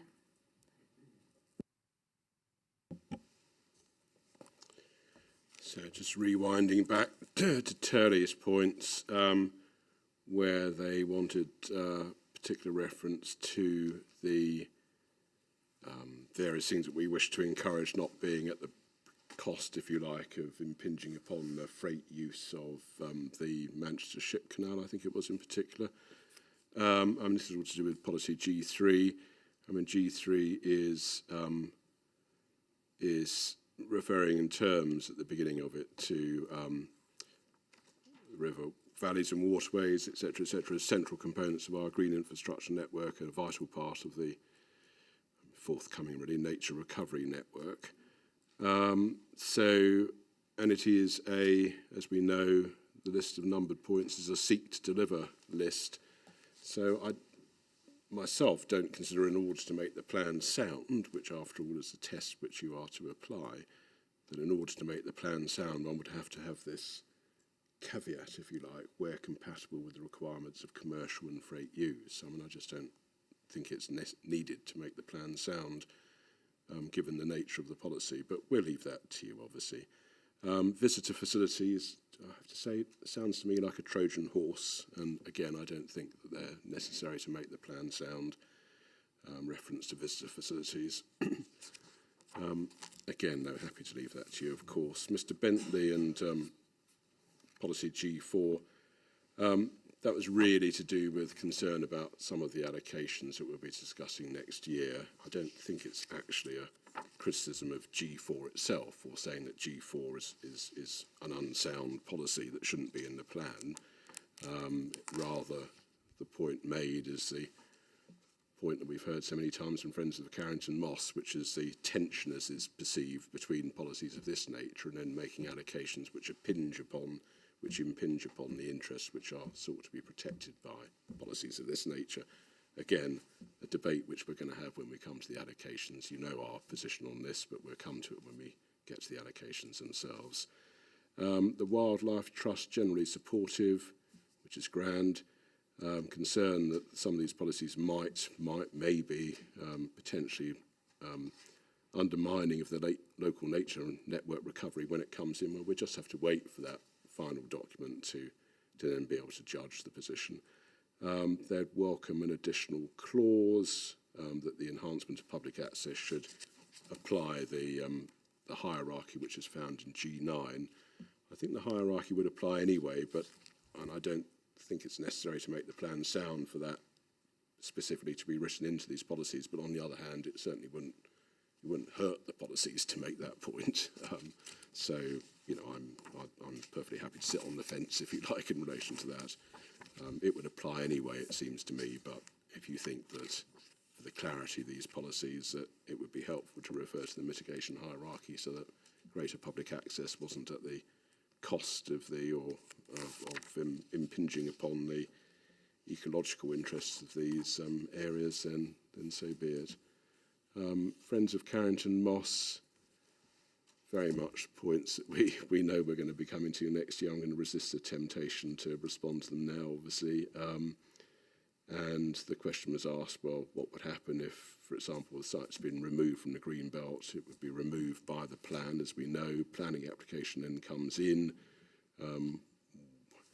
What if it then turned out to be the case that there was an area of high ecological value? Well, the allocation obviously would allocate the site for certain purposes. In judging any planning application, one would judge it against this development plan and any other parts of the development plan which are still in force in other documents, and one would make an overall rounded judgment call. Obviously, the lead factor would be the allocation, but to the extent that there were inconsistencies with other policies in the plan, and as you know, in making planning decisions, all those points are taken into account. And ultimately, one has to make a decision whether reading the plan as a whole, which is a legal test, is the application in accordance with the plan when read as a whole or not. And I certainly can't sit here and prejudge any of those decisions, but obviously the allocation would be an extremely significant thing.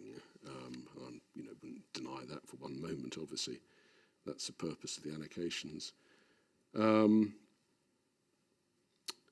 Yes, I'll leave it there. I think there are other points which really made by friends of Carrington Moss, which really, and I'm not being at all, because I do the same thing and repeat my points over and over again, but a number of the other points were about the site selection process that that's where their real home was. Did we take into account this factor and that factor? And we've discussed that at an earlier stage at the hearings, so I won't go over that again. Okay, thank you. There was a point about whether any consequential changes were needed to G4, potentially to address any matters that were raised in the Habitats Regulations assessment. Well, I haven't at the moment got my sheet of Natural England points. If Natural England if we've agreed with Natural England that, where are we? Modifications to policy C7. Do you want to explain? Yeah, thank you. I think quickly, if I understand it, we are proposing modifications to policy C7 that we've agreed with Natural England and Warrington in relation to potential traffic impacts on Holcroft Moss, which of course is in Warrington, isn't within the PFE area, which is a European special area of conservation. We don't have any European special areas of conservation for mosslands within Greater Manchester, so I can't see how we would propose the same modification within our plan for land within our plan. Okay, yeah, thank you. I understand what you're saying with that. Thank you. Did you want to come back? No. No, I understand the point that's being made, and it is in C7, so I guess it's covered. My concern is that, and whether it needs to be addressed here as well. But if it's in C7, let's leave it there. Okay, thank you. In that case, I'm going to move on from policies G3 to G5 and move on to G6. And there is, again, a proposed change to this. So this is urban green space. You've suggested a proposed change to remove the reference to accessibility standards. Could you just explain that for me, GMCA? Thank you. Yes. Begged the question, what accessibility standards are they then? So, and as we couldn't answer the question, the sensible thing to do was to remove the confusing reference. So it's as straightforward as that. That's the top and bottom of the point. Okay, thank you. And I think it was Mr. Stevens made the point earlier on about the cross-reference between this potentially meeting any provision under policy JPG9. Is that right? Mr. Stevens, did you want to just reiterate the point that you made earlier, just to remind me? Oh, can't hear you.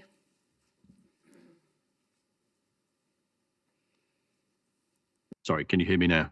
Yes, yes, Yeah. thank you. Apologies for that. Yes, thank you very much, Ma'am, for inviting me to say something on this. What we're seeking is a clarification to policy JPG6 as to whether the provision of urban green space, that's new urban green space, can contribute to biodiversity net gain requirements. I appreciate the point that the Wildlife Trust raised earlier, that not all green space created would necessarily contribute to biodiversity net gain targets. So, for example, if you're creating sports fields, that's not necessarily going to create an improvement in biodiversity net gain. But if you're doing planting in that area, then I think it probably should, and it's just a clarification within the policy whether that would be the case. The point being, of course, that this could help, especially tightly constrained sites on brownfield sites, the provision of urban green space in one area, the ability for developers to contribute to the creation of urban green space, not necessarily on site, but within the locality or further afield, I think would be beneficial to enable those requirements to be discharged. Thank you, Ma'am. Okay, thank you. Does anybody else have any points on G6 that they wanted to raise? Yeah, Friends of Carrington Moss. Just a very quick one. There's an opportunity here to encourage districts to work with communities to seek designation of land as local green space. And I just wonder whether that's something that could be considered as guidance for the local plans. Thank you. Okay, thank you. Did the GMCA want to respond to... Oh, sorry, Mr. Bentley. Do apologise. And the Wildlife Trust I've seen as well. Thank you. Mr. Bentley. Sorry, can you put your microphone on again, please? Thank you. Beg your pardon. Ma'am, I'm just a bit worried about taking out these the words which meet accessibility standards. I'm pretty sure that that is intended to refer to disability, and it's a bad bit of signposting to take that wording out. I don't know if the policy has other references to disability, but we've got to be mindful of the Equality Act, and of course, as I'm a countryside warden, I'm mindful that access has to be safe too for everyone, where it's provided. That's all I want to say. Okay, thank you. Wildlife Trust. Yeah, just a quick point on the point about net gain just raised then. Yeah, urban green space can contribute to biodiversity net gain. Exactly in the context that was just raised, then obviously a playing field would provide some value, but it would be very minimal in terms of the metric anyway. If you were going to add something into the policy about it being able to contribute to net gain, it would be good to have clarification that it would have to be undertaken on a precautionary basis, because you know the nature of small constrained sites mean that you're not going to deliver high quality priority habitats just because of the level of disturbance and all sorts of other impacts associated with development sites like that. Thanks. Okay, thank you. GMCA, please. So if I just take the House Builders Federation and Wildlife Trust points together, because they're addressing the same issue really about urban green space. As I understand it, I mean, on this side of the room we recognise that new urban green space can potentially contribute to biodiversity net gain. My point, though, in relation to the soundness of the plan is that I don't consider it to be necessary in order to make the plan sound to write in a clause like that, or referring to that into G6. I mean, we do have a biodiversity net gain policy, and obviously in calculating whether or not there is a net gain in biodiversity, there are various, as we know, there's a metric which applies to that in order to allow one to assess whether there is or there isn't a net gain in biodiversity. I don't think it's necessary to sort of make this particular point in policy G6, to be quite frank, but again, if it is to be referred to, one then immediately has the issue of needing to qualify the reference to it, because it's not, as was recognised by both speakers, you know, coming at it from perhaps slightly different perspectives. It's not every urban green space that's going to contribute to biodiversity net gain. So one would need to have some form of qualified or caveated reference to it anyway. So to be honest, I'm not sure it's really worth the bother, but it's certainly, more importantly, it's certainly not necessary in order to make the plan sound to write in words like that. And I would be scratching my head a bit as to exactly how one would do it, because if one recognised the principle, one would immediately have to caveat it with the sort of words that Friends of the Carrington Moss don't much like, you know, so it would have to be some form of qualified reference. So I think it's probably in the box marked, you know, not necessary. Where are we? Friends of Carrington Moss, is this policy, should this policy in some way be seeking to encourage the nine, if you like, to work with local communities to seek to designate local green space? Well, there's a subject all in its own right. Local green space, as you know, is, I assume, was a reference to the paragraphs, the passages in the framework, National Planning Policy Framework, about local green space. Local green space, as the framework is currently written, I'm not aware of any proposed changes to it, involves an assessment of development needs in the first place. One can't designate local green space unless one has assessed whether or not one can meet one's development needs in the first place. So there's a whole process involved that this plan is not seeking to encourage, and so it's certainly not necessary in order to make the plan sound for G6 all of a sudden to start talking about something which it doesn't intend to talk about in the first place. It is not a policy which is seeking to establish a signpost, if you like, for the assessment of whether there should be local green space. As you know, local green space, if in place, has the same controls as a green belt. Hence, when one is to introduce it, one has to first of all consider the issue of development needs, which is a whole big subject that we're rather falling out about during this process anyway. And Mr. Bentley made the point about accessibility standards and our proposal to remove those words from G6. As I said, that's simply because one can't actually easily turn to or can't turn to a book of accessibility standards, if you like. The point about access for the disabled and so on, that was raised, as you know, ma'am, at a previous session.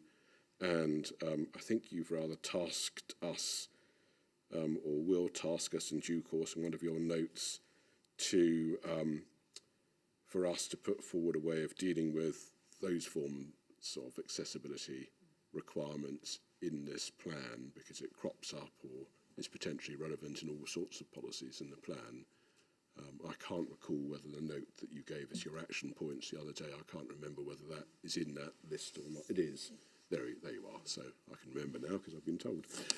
So, ma'am, that's in there and that would be picked up in, and you've given us a date to come back to you on that. Okay, thank you.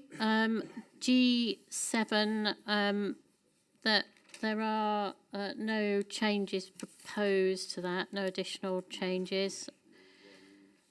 So my question's really just, so G7's woodland trees, my question is really just around understanding the status of the tree and woodland strategy in the City of Trees, just the basic principles of those being within the policies. Well, this is one of those policies you're going to love, because the two of you, because this is a policy which is a combination development management, to some extent plan making, and there's quite a bit of signalling in this as well. And so, for example, aiming to plant a tree for every resident in the plan area, and the New City Forest Park, and the Greater Manchester Tree and Woodland Strategy, goes wider than requirements that one would simply and solely seek to achieve through the consideration of planning applications. So it is one of those policies. Again, I'm very happy to ask to my left for any further clarification of the Greater Manchester Tree and Woodland Strategy, but the objective of having a tree for every resident in the plan area, which I gather would mean some 3 million trees over the next 25 years, is a combination of things that will be achieved through planning applications, things that would be achieved through wider initiatives which are beyond and outside planning applications. So anyone want to say anything, a few words about the Greater Manchester Tree and Woodland Strategy? Any further clarification of that? So the earlier, it was a modification through PQ 93 and GMCA 5.1. Since the writing of the policy, the strategy had come along and since been adopted. So the amendment to the RJ there was just to update that, and also at the same time confirm that that guidance does provide an overarching strategy for districts to develop their own local tree strategies and plans.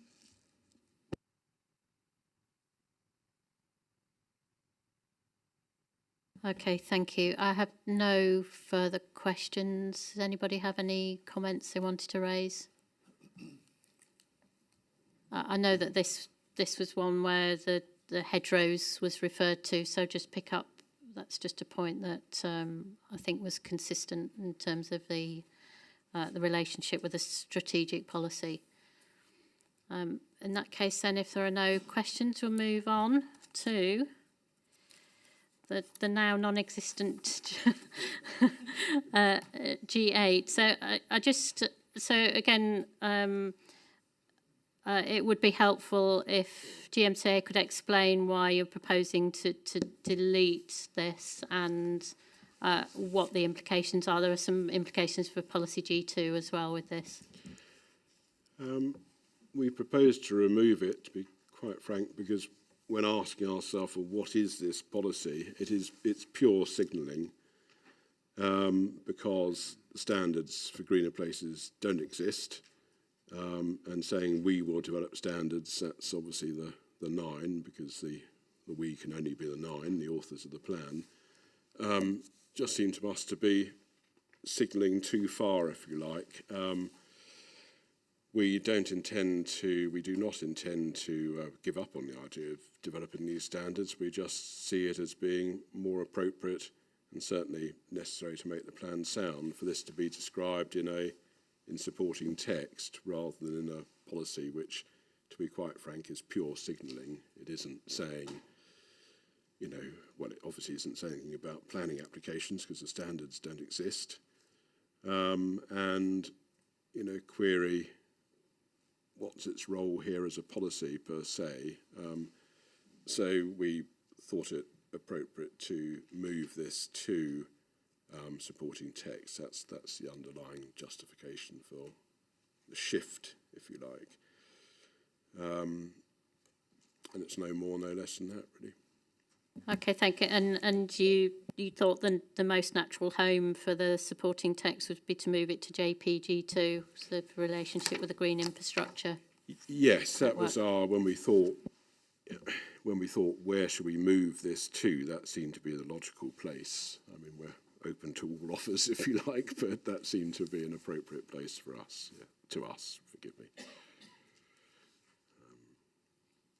Okay, thank you. And on that basis that it's being proposed to be removed, does anybody wish to comment on the implications of that, or remove from policy? But yeah, remove the basic remove the policy concept is kept in supporting text. Yes, yeah. Emery, you look, Miss Coxon, you look like you might be wanting to say something, but don't you're not sure. Don't encourage them, ma'am. Don't encourage them. I'll let you think about it. I'll go to the Wildlife Trust first. No, okay. Just to say that there are standards that you could use, and we did note them in our Reg 19 comments, called Building with Nature, that do offer accreditation for green infrastructure, for you know, high quality green infrastructure. Yeah, whether or not you want to use that or still remove it, you know, just to point out that there are standards out there. Thanks. Okay, thank you. Mr. Coxon, did you want to say something? No, thank you, Ma'am. We do support the proposal to delete the policy. We'd obviously raised a few points in relation to this. I suppose we still have a concern in relation to the green factor in particular, which seems to cover quite a wide range of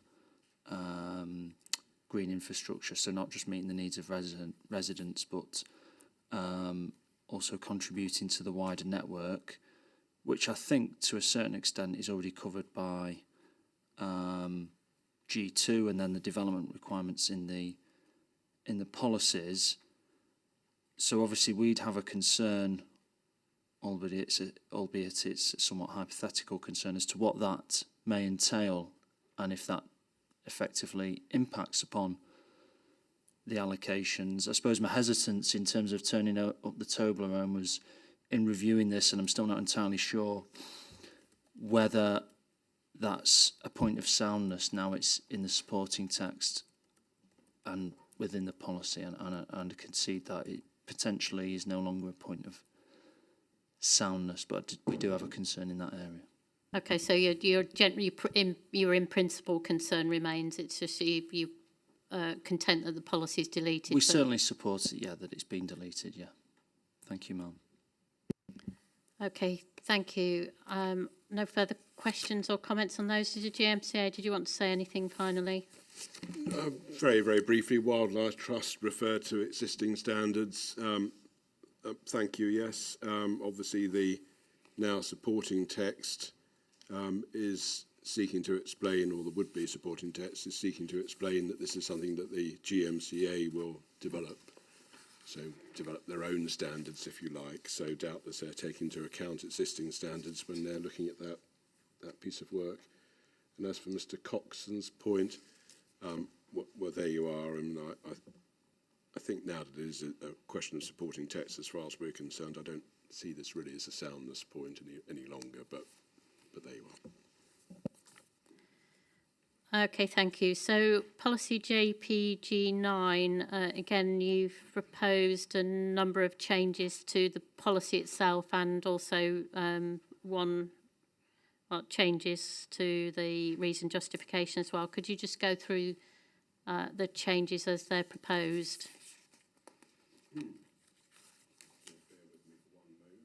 Right, if you just bear with me for one moment. Yep.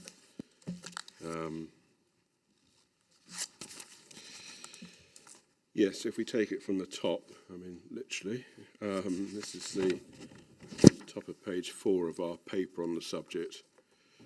Now, this policy is meant to be a development management policy by and large, with a plan-making role as well. The opening words across the plan as a whole, seem to us on reflection to be not particularly clear and potentially confusing. Much better to cut to the chase, and in order to make the plan sound, one should cut to the chase. And so in our revised wording, we would go straight to a net enhancement of biodiversity resources will be sought, including, and then we've inserted the words where relevant, because obviously the list isn't always going to be relevant to each and every case.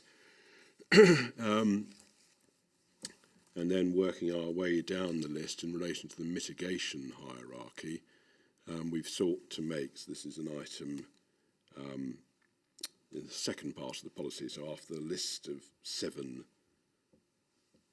instances, when we turn to development would be expected to, and then we set out the mitigation hierarchy.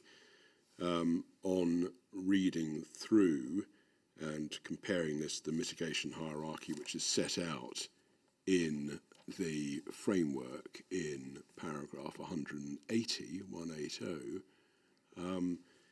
in the published plan we'd had these potentially confusing words within the local area, and we didn't have the words adequate. In the framework's definition of the mitigation hierarchy, we don't find confusing references or potentially confusing references to the local area that makes one scratch one's head and ask, well, what's that mean? But we do find reference to adequate mitigation and compensation. So we've sought to bring the policy into lockstep, if you like, with paragraph 180, sub A of the framework. Then in relation to net gain, we've, in biodiversity net gain, we have sought to, by making 2 changes in this latest sheet that we've put forward, we have sought to clarify that the aim for net gain in biodiversity should be measurable, which seems sensible. That's the word which is at the moment in the published plan. In the last paragraph of the policy, it seems sensible for it to be in the reference in the policy which in terms deals with net gain in biodiversity. And we wanted to spell out specifically that the net gain should be no less than 10%, which, as you know, at the moment is referred to in the last paragraph of the policy. We would see the last paragraph of the policy being OTOs and confusing, to be quite frank. So we thought best to draw together what we want to say about biodiversity net gain in one place, and that's what we've sought to do with the revamp, if you like, of that criterion. So paragraph 2, criterion C, in our sheet of changes, just very simply stating one should achieve a measurable net gain in biodiversity of no less than 10%, which has the virtue of being clear and tells an applicant and a decision maker what it is that they're there to achieve. And then we would propose the removal of, I can see this is going to cause some ruffled feathers across the room, the removal of the reference to best and most versatile agricultural land. To be quite frank, it didn't actually fit here with a policy about biodiversity and geodiversity to suddenly start saying, well, we want you to tell us, applicants, what grade land you are in agricultural terms. It just isn't a fit for what this policy is seeking to achieve. And I've already referred to the proposal to delete the last paragraph of the policy and to bring the pertinent parts of it up into the part of the policy that deals with biodiversity net gain. You know, though, that in the supporting text in relation to agricultural land, we do intend in the supporting text to make a bit of a change to make the reference to valuable soils better reflect relevant government guidance. So that's it. I think that's my sort of, I don't know about canter, that's my trot through the changes. I think I picked them all up. Okay, thank you. I mean, just on the point on the best and most versatile agricultural land, and you say it doesn't fit, but obviously you've got a whole paragraph that relates to it and actually gives some guidance on what development should expect to be doing. So I just wonder whether there's a bit of tension there, both in removing it and actually, I suppose, to some extent, strengthening what you say in the reason justification. Certainly, yes. I mean, first of all, in terms of removing it, I suppose the reality is the proper sequence of questions should be, first of all, questions to myself. First of all, is it right to remove it in terms of soundness? Yes, it is, because it doesn't actually have a home in this particular policy. So start suddenly talking about, you know, best and most versatile agricultural land in a policy which is about biodiversity and geodiversity, I have to say, seems rather odd. So it doesn't belong here. The second question then is, does it belong somewhere else? And we have formed the view that it belongs in supporting text. I take your point. It's a very good point, if I might say, as to, well, why put it in the supporting text in relation to a policy where you've just told me it doesn't really fit in the policy in the first place. And so in those circumstances, the antidote to that, if it's to be in reason justification, would be just to have a heading, you know, agricultural land or best and most versatile agricultural land somewhere in the supporting text. As for whether it should be a policy itself, I mean, certainly the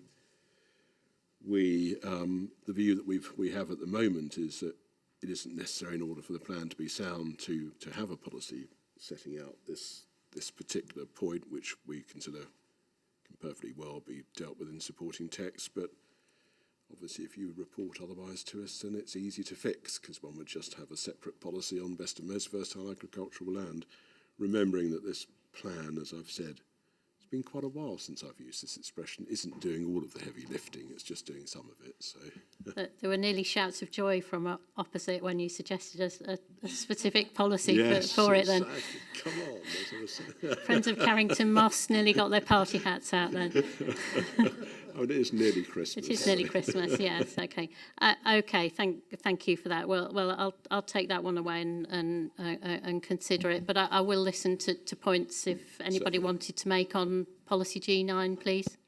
I'll start this side. Friends of Carrington Moss, please.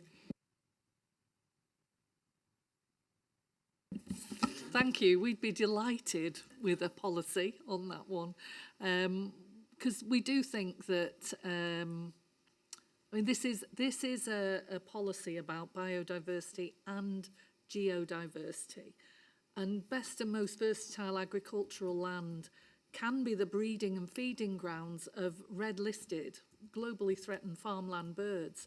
And in fact, the government's 25-year environment plan specifically mentions the depleted nature of those species. So if it's not felt it fits within this policy, I've got a note here saying, do we need a new policy? So it would be delightful if we could look at that. Criteria 1 in this policy talks about increasing the quality, quantity, extent and diversity of habitats.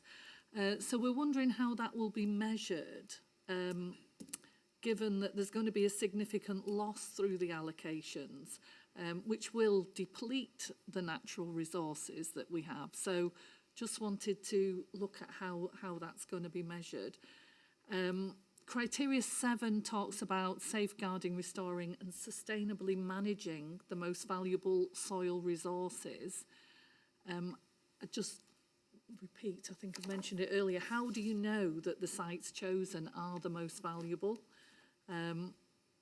The mitigation hierarchy, it may not mention local, but we liked local. We think it brings benefits to local people who are the people most affected by the development. What it doesn't say in the mitigation hierarchy is where appropriate. So we should not have a where appropriate in there.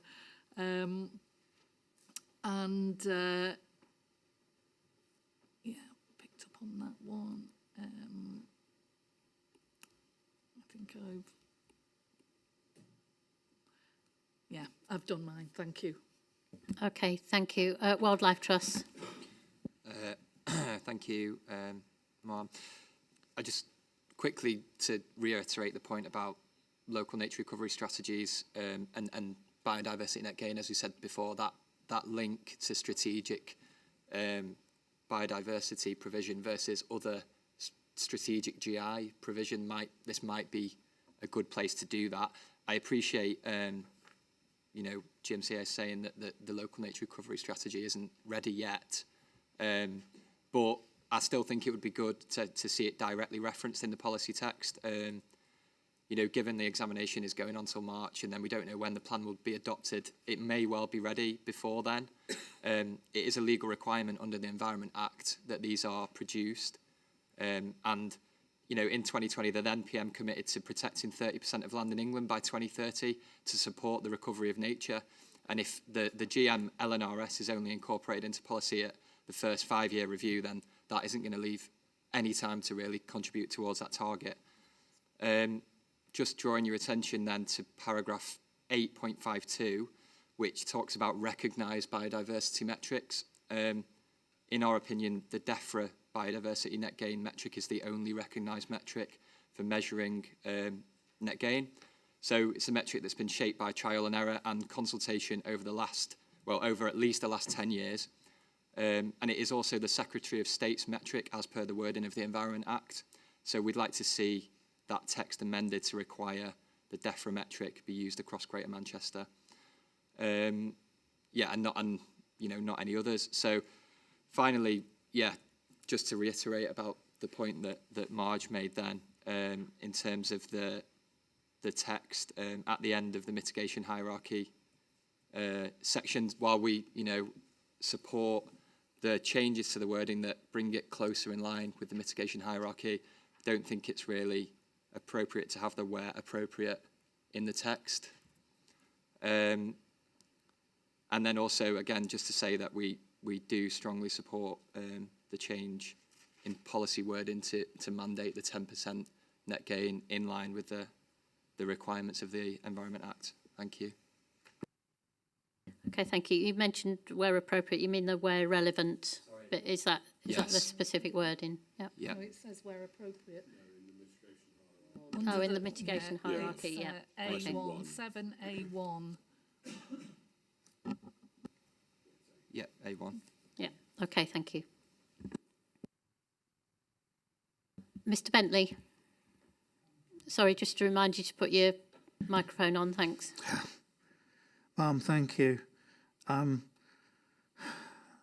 I would like to see a reinstatement of the word across the plan as a whole and removal of the word where relevant from the first paragraph at the top of page 4. I consider that to be what's being proposed, the changes watering down of the policy. I consider points 2 and 3 to be a massive change from what I understood the proposed policy to be. You either mitigate something, an impact, or you don't. There's no need for the word adequately there. Yes, adequately is appropriate where the word compensation comes in, I feel. Now, within the local area is struck out, and I don't understand why, and it's not being explained in both of those instances. And that explains, well, I think it gets some proposals off the hook. Some of the proposals in the plan have no mitigation or compensation proposed within those proposals, and therefore, if it's going to be off-site, one can't judge it. So it needs to be within the local area. Otherwise, where is it? Point C. Now, you can achieve a measurable net gain in biodiversity of no less than 10%, but that has to be appropriate net gain in biodiversity.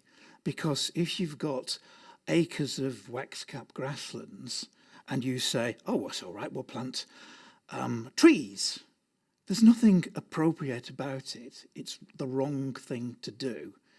And just have somebody use the slide rule to say, well, we've got more penguins now than we had before. It's the wrong thing to do. It needs to be appropriate biodiversity for the area concerned. Okay, thank you. Wildlife Trust, you put your Toblerone up again. Yeah, it's just about that point about the DEFRA metric is very good at making sure that compensation or provision of biodiversity net gain is like for like or better. So it just sort of goes to support the point that, you know, we should that is the metric we should be using. Thanks. Okay, thank you. I don't see any other Toblerones up, so GMCA, did you want to be able to respond? You look like you're still thinking, but... Still reading it. Sorry. Before you do that, sorry, I've just noticed Mr. Stevens has got his tiny little yellow hand raised. Mr. Stevens. Okay, you can go ahead. Did you want... Please, Ma'am, if I could just make a couple of comments on this.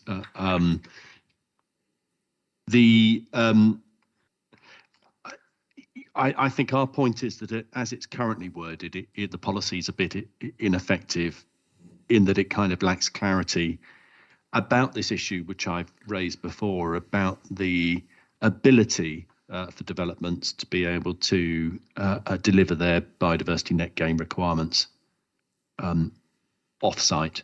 And I've noted the comments from Mr. Bentley and the Wildlife Trust. I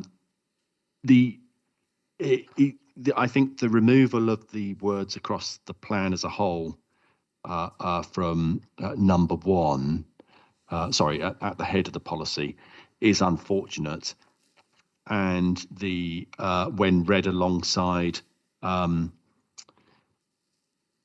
part A, 2 and 3, where it says that biodiversity net gain should be delivered within the local area, I think what we're driving for is the ability for biodiversity net gain to be achieved off-site within the area of the plan as a whole, the Places for Everyone plan, the 9 participating authorities, in line with where there might be opportunities to secure that, which could be steered by the local nature recovery networks or the green infrastructure network, whichever it might be, which might identify opportunities where funding for that, measures for that, might actually be most effectively directed. So it's, I think, again, we're seeking clarity about whether that would be facilitated by the policy, but at the moment, in the way that it's written, it would imply that biodiversity net gain has got to be provided within a local authority area. So I think we're just seeking clarification about whether the policy can be amended to provide that flexibility in order to ensure that resources are directed to achieving net gain improvements in biodiversity in the most effective way. Thank you, Ma'am. Okay, thank you. GMCA, do you want to respond? Oh, sorry, Colliers, Mr. Tucker. Paul Tucker, Royal London, instructed by Colliers. I have to say I wasn't going to respond in relation to this because the deletion of the final paragraph of the policy we think addressed our concerns, which are set out at paragraph 1.2.9 of our hearing statement. But can I just underscore what Mr. Stevens has just said? It's critically important that there is flexibility that biodiversity net gain is achieved in that quasi-hierarchical approach, and that there is flexibility to achieve it, i.e. that if it can't be done on site, it needs to be done off site in a manner which is directly related to the proposed development. And ironically, the example that was given by Holcroft Moss earlier on today is a classic example of where that might be done, where restrictions to the local authority area might be problematical, because one has, and having done the Warrington local plan very recently, one has an SAC very close to the boundary of one local authority area where mitigation might come forward within the bounds of another local authority area. So an approach which maintains that flexibility, which we think that the approach which amends 2C of the policy is sensible. So we endorse the amendments, which is why I wasn't going to say anything, but we endorse them for the reasons set out in our statement and also for the reasons Mr. Stevens has just set out. Okay, thank you. You brought out a few more Toblerones as a result of you actually speaking up. So I thought I might. Yeah, thank you. I'll start with Mr. Bentley first, please.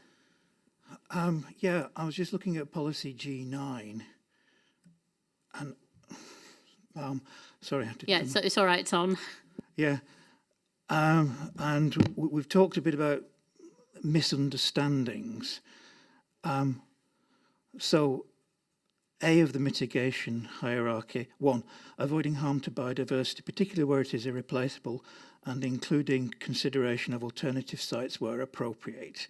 Now, I'm pretty sure that means consideration of alternative sites for the development, but it doesn't say that, and this could be misconstrued as alternative sites for the biodiversity to go, and I don't want that to be there as point 1. So alternative sites for the development proposal or whatever needs to be there. Thank you. Okay, thank you. Wildlife Trust. Again, just to reiterate, the Deframetric deals with strategic on off-site delivery very well. There's a lot of guidance in the supporting documents about, delivering, on-site, off-site, where it should be. There's penalties for delivering certain distances away from the application site and all that sort of stuff. So just to reiterate the point that is the metric that we should be using, because it addresses a number of other issues in the room. Thank you. Okay, Friends of Carrington Moss. Thank you. Yeah, and I think Dave made a good point there with the consideration of alternative sites, that we should be clear that is alternative sites for development. But I just wanted to reiterate my point about the benefits for local people and understand the need to be flexible here, and we do want to see biodiversity net gain in appropriate places, but it must be somewhere where local people can measure and monitor that gain. We will want to do that. If we're losing local biodiversity, we will want to be able to see that is being genuinely delivered elsewhere. So totally understand the need for flexibility, but there does need to be a recognition that local people must be able to do that measuring and monitoring. Thank you, and I think that's the point you've made on other policies about how they're monitored, and we are going to come to that in another session, I think later on. So we will be covering that.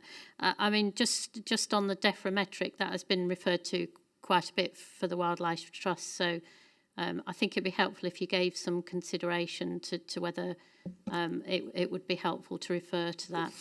Already done, ma'am. This is the reference in paragraph 8.52, which is the one the Wildlife Trust picked up to recognise metrics. I mean, I think one has to remember the vintage of certain passages in this plan and the archaeology of the plan, if you like, because, this plan actually was started being written before anyone had thought of having a national metric for biodiversity, let alone an act which required a 10% biodiversity net gain. So we're perfectly content for specific reference to be made to the Deframetric, and I think that would actually unlock and deal with a number of the points that have been made, to be quite frank, because the metric actually tells you, whether one can or in what circumstances one can go off-site and how one's to go about calculating that, etc., etc. So I think on reflection, it's a good idea to just narrow the focus down to to the one metric which has been through the process of consultation and is established, and people are getting used to using it. Okay. So we're happy with that, and I think that would deal with a number of the points that have been made. It would make references to across the plan as a whole and within the local area, etc., etc. References like that would also then really not make sense if you're just going to apply, quite rightly, to apply the DEFRA metric. That would pick up those points. As for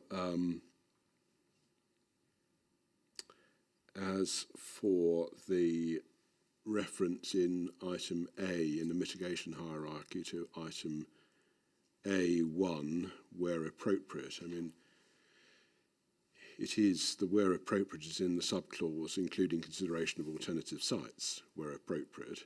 I mean, to be quite frank, if I wanted to just bring this into line exactly with the mitigation hierarchy as is set out in the framework, I mean, we certainly wouldn't have an issue with that. I mean, the framework refers to, in the mitigation hierarchy, the first step is avoiding harm or significant harm to biodiversity, where that can't be avoided, and then we open the brackets through locating an alternative site with less harmful impacts. I mean, if you wanted to just copy out the framework there, then we wouldn't have a concern about that, obviously.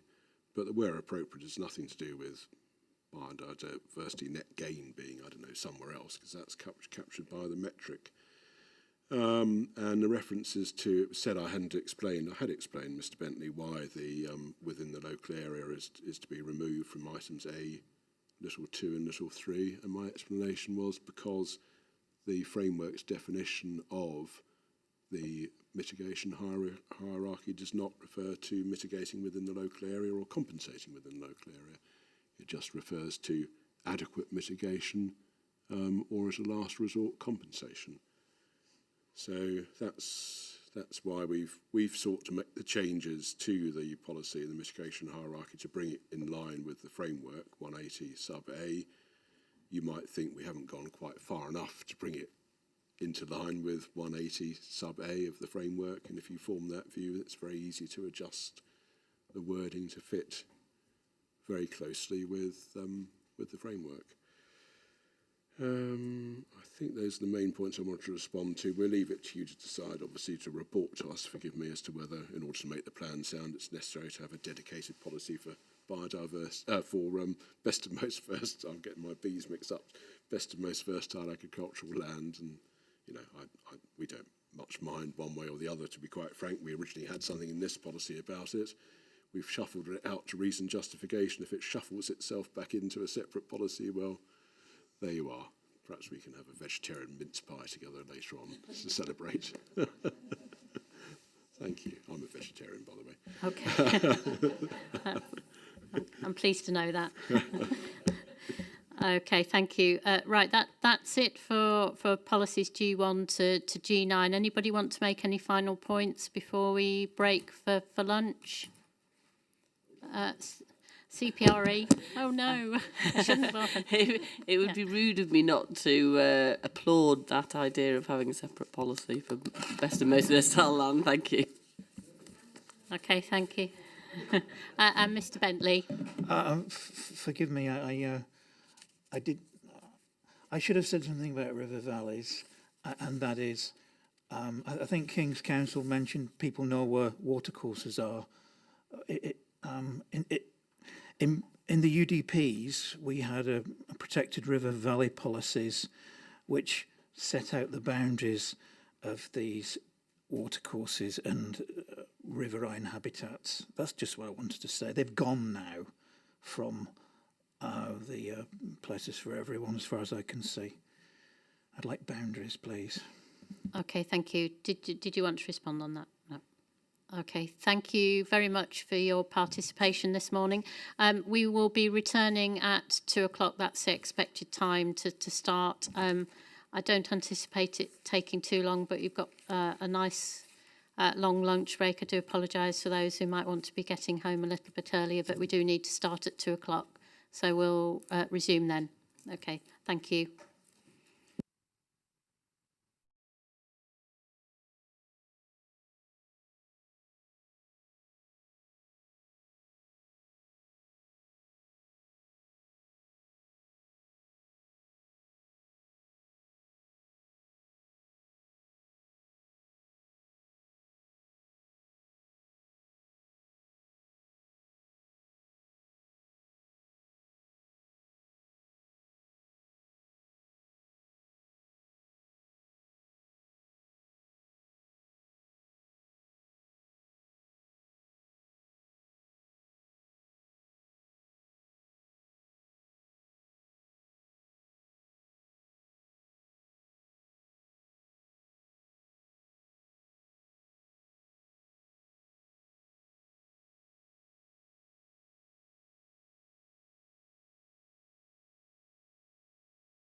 Good afternoon, everybody. Can everybody hear me okay? Thank you, good. This Places for Everyone hearing session is now open. I'm Louise Gibbons, one of the inspectors appointed by the Secretary of State to examine the plan. William Fieldhouse, Stephen Lee and I are examining the plan jointly. Just a reminder, please, for those of you that have got computers on or mobile phones to put them onto silent. I think I just heard somebody get an announcement. Just a reminder, there are no fire alarms going to be tested today, so if we do hear one, then we need to treat it as real and we need to leave in an orderly fashion, making sure we've got our hats and gloves on though. Leave on the right-hand side or at the entrance where you came in. I think everybody's been here to sessions before. Can I just check that everybody has? So you haven't? Yeah, okay. So just a reminder of the purpose of the examination is to help us decide if the plan is legally compliant and sound, and if not, how it could be modified to ensure that it is. This afternoon's session, as all the other sessions have been, will be a discussion based on the agendas. And this afternoon we are dealing with policies JP, G10 and G11. I'll start with questions to the GMCA team. And when I've heard the responses to that, then I'll invite contributions from others as normal. And if you wish to speak, just a reminder to turn your nameplate on its end with the name facing towards me so I can see it, please. And just keep your comments brief and focused on the questions that we've asked, and we'll give the GMCA the chance to sum up their position at the end of each item on the agenda. I don't think we'll need a comfort break. We are only dealing with 2 policies this afternoon, but if we do continue for a little while, then I'll make sure that we do get one. I'll just ask for introductions again before we turn to the main part of the agenda, starting as normal with the GMCA, please. Good afternoon, I'm Chris Katkowski, King's Counsel for the GMCA. Laura Precious, Rochdale Borough Council for the GMCA. Hello, Claire Taylor-Russell for the GMCA. Good afternoon, Anne Morgan for the GMCA. Good afternoon, John Coxon from Emery Planning on behalf of Wayne Estates, Wayne Homes, Holland Strategic Land and Mr Aurora as well today. Thank you. Good afternoon, James Corbett-Bircher, Council, representing Peel alongside Turley. Good afternoon, Dave Trimmingham from Turley, representing Peel. Good afternoon, Greg Dixon, Barton Wilmore, now Stantec, representing Jones Homes and Barry David Wilson Homes. Thank you. Thank you. Good afternoon, sir, madam.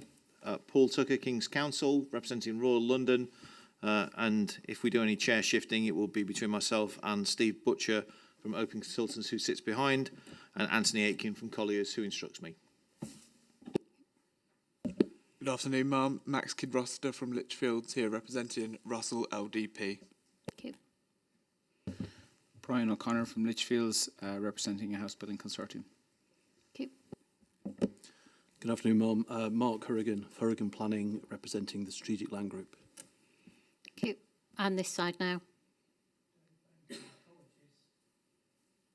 Sorry, can you put your microphone on, please? Thank you, Mr. Bentley. Dave Bentley, ecologist, and I was actually a clerk at Greater Manchester Council at the time of the Greenbelt Subject Plan.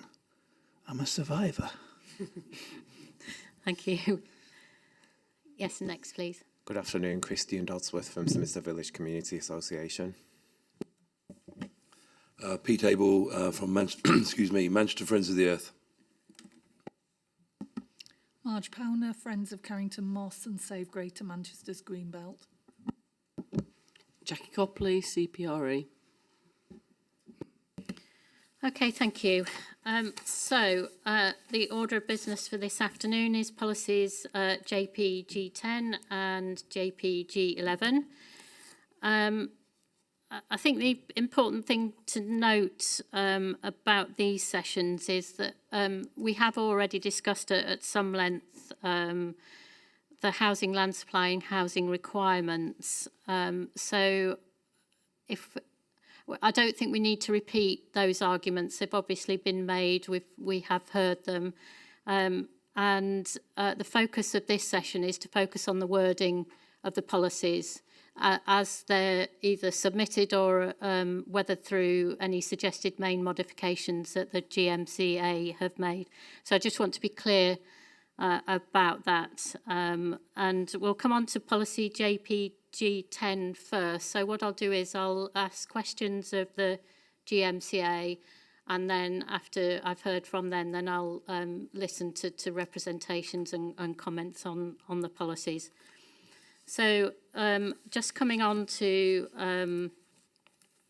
the policy G10, number of main modifications have been proposed to this. If I'd like to cover those that are in PMM2 first, and then cover the additional modifications that have been suggested on the latest. GMCA 18, yes, indeed. So if we turn to the first modification, I think on page 29 of PMM2, that's on my page 29 anyway. Thank you, I'm using a composite. You're using your composite, yes, yeah. So in this one, you've proposed to change the references in relation to the application of the policy as it relates to the National Planning Policy Framework, paragraph 138. Can you just explain what that is? And I do have a question then about figure 8.6 and where that sits in the policy itself.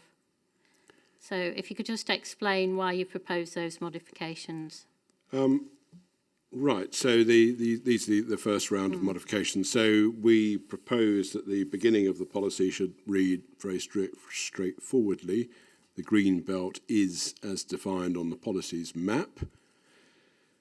The reason for that is, as we know, if this plan gets through this process and is adopted as is, or pretty much as is, then it will redefine the boundaries of the green belt. And so this plan needs to state where the green belt is. We had originally set out in the policy will be afforded strong protection in accordance with the NPPF. There's no need to say that. The plan itself doesn't seek, as was obvious from the original wording, to apply any different policies to the green belt than are set out in the NPPF. So the NPPF's policies would apply to the green belt as defined or redefined by Places for Everyone. It's then stated that the green belt, as shown on the particular figure, serves the 5 purposes set out in national policy, and they're then listed. And after that, we proposed a little bit of tightening up of the second main paragraph in the policy. That's to say, rather than positive and beneficial use, the beneficial use of the green belt will be enhanced, etc., etc., etc., as originally written. So a bit of tightening up and a better focus, if you like, and clarification. So so far, very straightforward, man. But you had a question about the yeah, it's figure 8.6. Right. Because the suggested changes refer to the policies map, and then it goes on to refer to the green belt as shown in figure 8.6, the green belt 2021. I just then want to see whether it is 8.6, is it illustrative at the scale that you can see it at, and oh, I see, yeah. Whether the reference is correct, whether you need that reference, or if you do, should you just refer to it as an illustrative map? It's also 2021 as well, so I'm assuming that. Yeah, well, the definition of the green belt will be on the policy's map. The words the green belt as shown in figure 8, or the words in the second sentence as shown in figure 8.6, in figure 8.6, the Greenbelt 2021, those, you don't need those words. We can simply say the Greenbelt will continue to be managed positively, and that would remove the point. I mean, I don't suppose one could look with absolute accuracy, could one, at figure 8.6, or would one need to blow it up on one's computer screen to actually sort of see the exact... Yeah, so the policy would then refer to the policies map and then as serving the 5 purposes. Yep. Which is the right thing to do, yep. Thank you. Okay, thank you.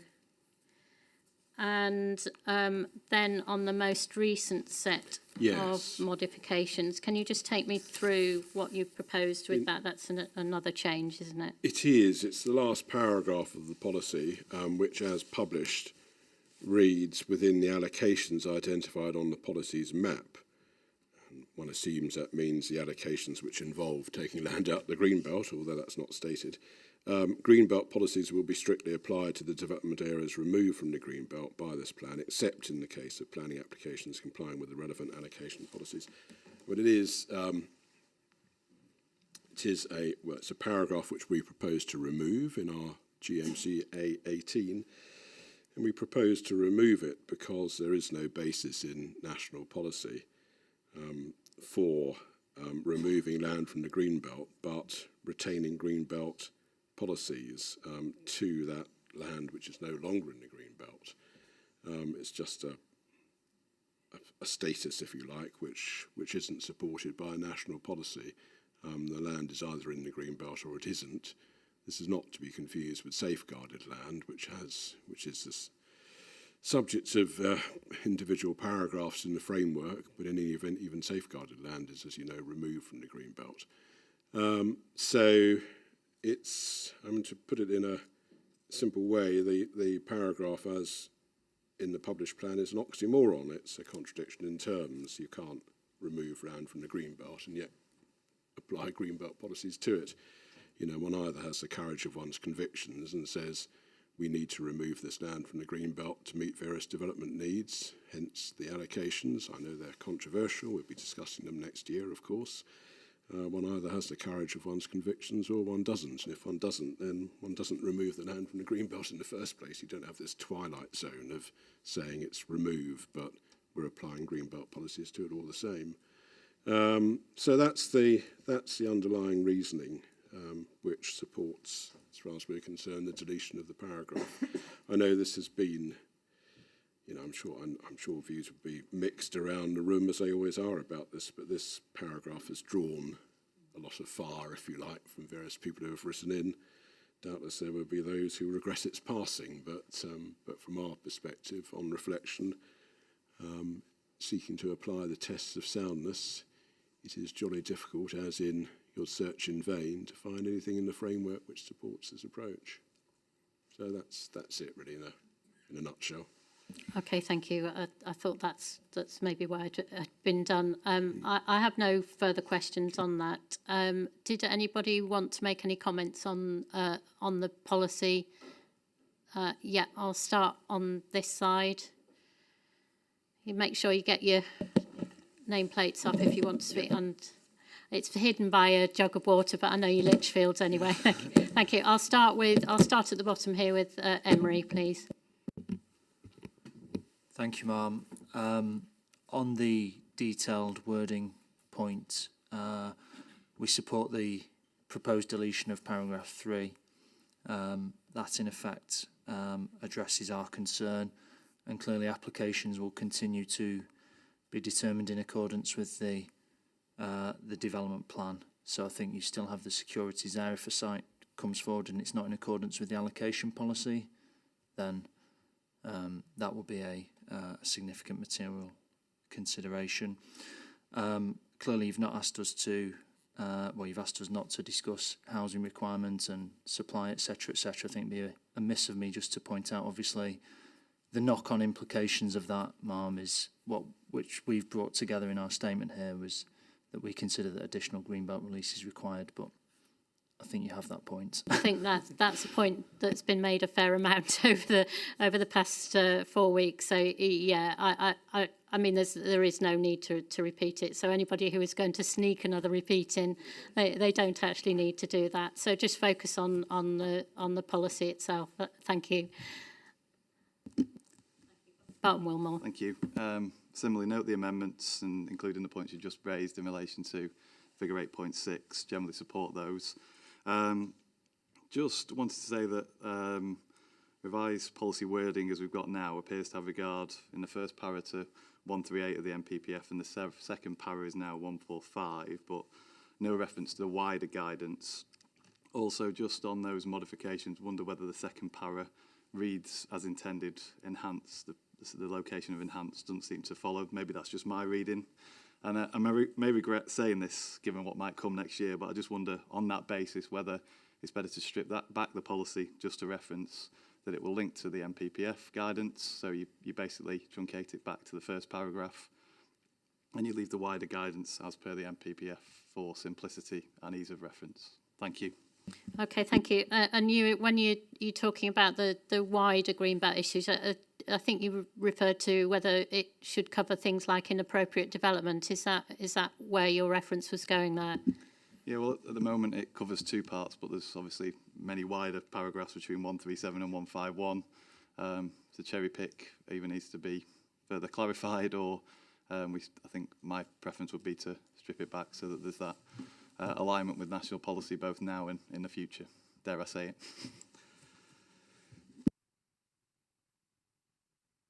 Okay, thank you.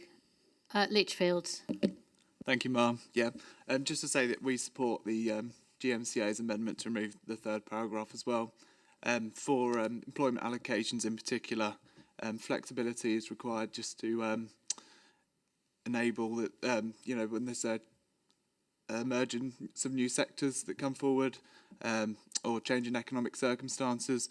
The way the policy was formally worded could have meant applicants being required to justify very special circumstances in cases where they weren't in complete accordance with the allocation requirements. Second point, I'd just also question the purpose of the policy now. The MPPF paragraph 16F is clear that plans should serve a very clear purpose, avoiding unnecessary duplication. And the first paragraph appears just to be a duplication of MPPF paragraph 138. And the second paragraph is rephrasing of MPPF paragraph 145. And obviously now paragraph 3 has been deleted, from which we agree with. Thank you. Okay. Friends of Carrington Moss, I think next. Yeah, hi. Can I start with a quick question about, in general, the allocations? Which plan would they be reviewed against? So the policies, would they be reviewed against the policies in this plan or against the policies in a local plan? And the reason I'm asking that question is we've talked a lot about the allocations and where they are in previous sessions. And so if they are going to be measured against the policies of this plan, should they meet the policies of this plan? If they don't meet the policies of this plan, if they don't comply with them, then do the policies of this plan need to be looked at in the light of the allocations not meeting them? And if they don't need to adhere to the policies in this plan, then what are they being tested against is my question. Okay, is that a general question and not just in relation to the Greenbelt? Okay, I'll see if the GMCA want to have a go at answering that one. Did you want to make any policies? I do have some other questions on the policy itself. Yeah, and, thank you. I have some sympathy with the point that was raised earlier about the point of this policy. But if another policy is added for best and most versatile agricultural land, perhaps paragraph 8.55 could add food security to the list. So just to mention that. And the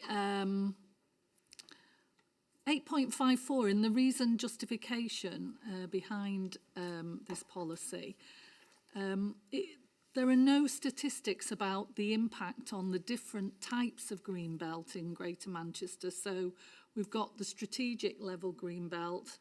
Perhaps you could call it tactical when you're looking at the green belt between the city and the borough level. And then you've got the very local level green belt.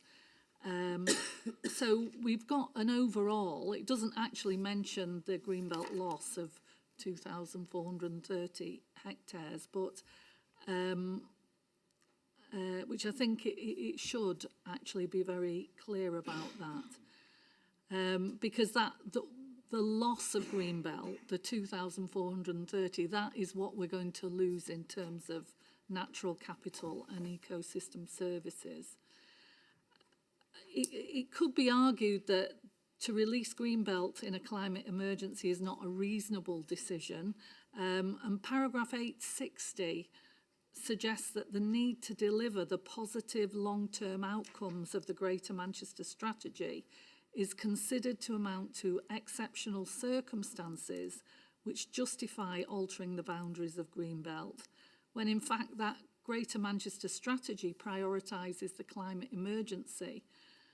And that's highlighted throughout the GM strategy document. So I'd question whether that paragraph is correct. There are other inconsistencies in the policy and the reason justification. But I just really point to one of those, which is in the Greenbelt topic paper, paragraph 6.9, it states, in summary, our approach will, and then one of the points is phase the release of sites from the Greenbelt so that new homes and employment floor space are accompanied by the necessary supporting infrastructure, and to avoid it displacing potential investment from previously development sites in existing urban areas. And we'd like to see that criteria coming through to the policy. And that was it. Thank you. Okay, thank you. CPRE. Yeah, CPRE definitely thinks there ought to be a green belt policy in this spatial level plan, not least because of the public outcry when so much green belt was proposed to be released. This policy obviously covers that green belt that is to remain, and therefore, as it stands with the amendments, we are content it would do serve the purpose. But I think it's important to refer to the 5 functions and refer to openness and permanence. It is important.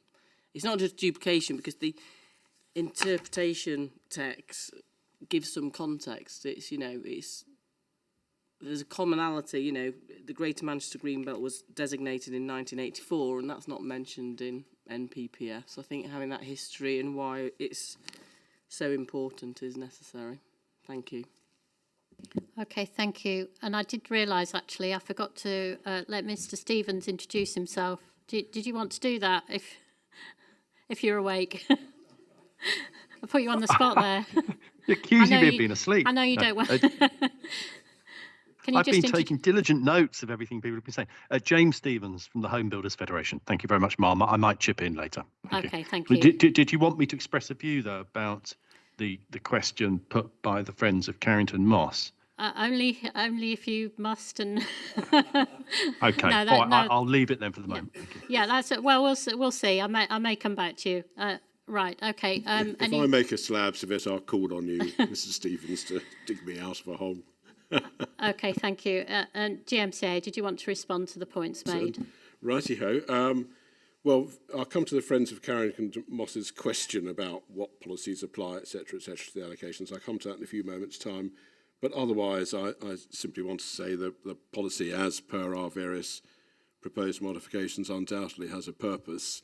I think, actually, the insertion of the word "is" in our first round of modifications, the green belt is as defined on the policies map. That single word is probably the most important change, because it's telling you what the policy is doing, which is referring to where the green belt is defined, and it's defined on the policies map. Given that this plan would change the green belt, one has to have this policy and one has to have that reference.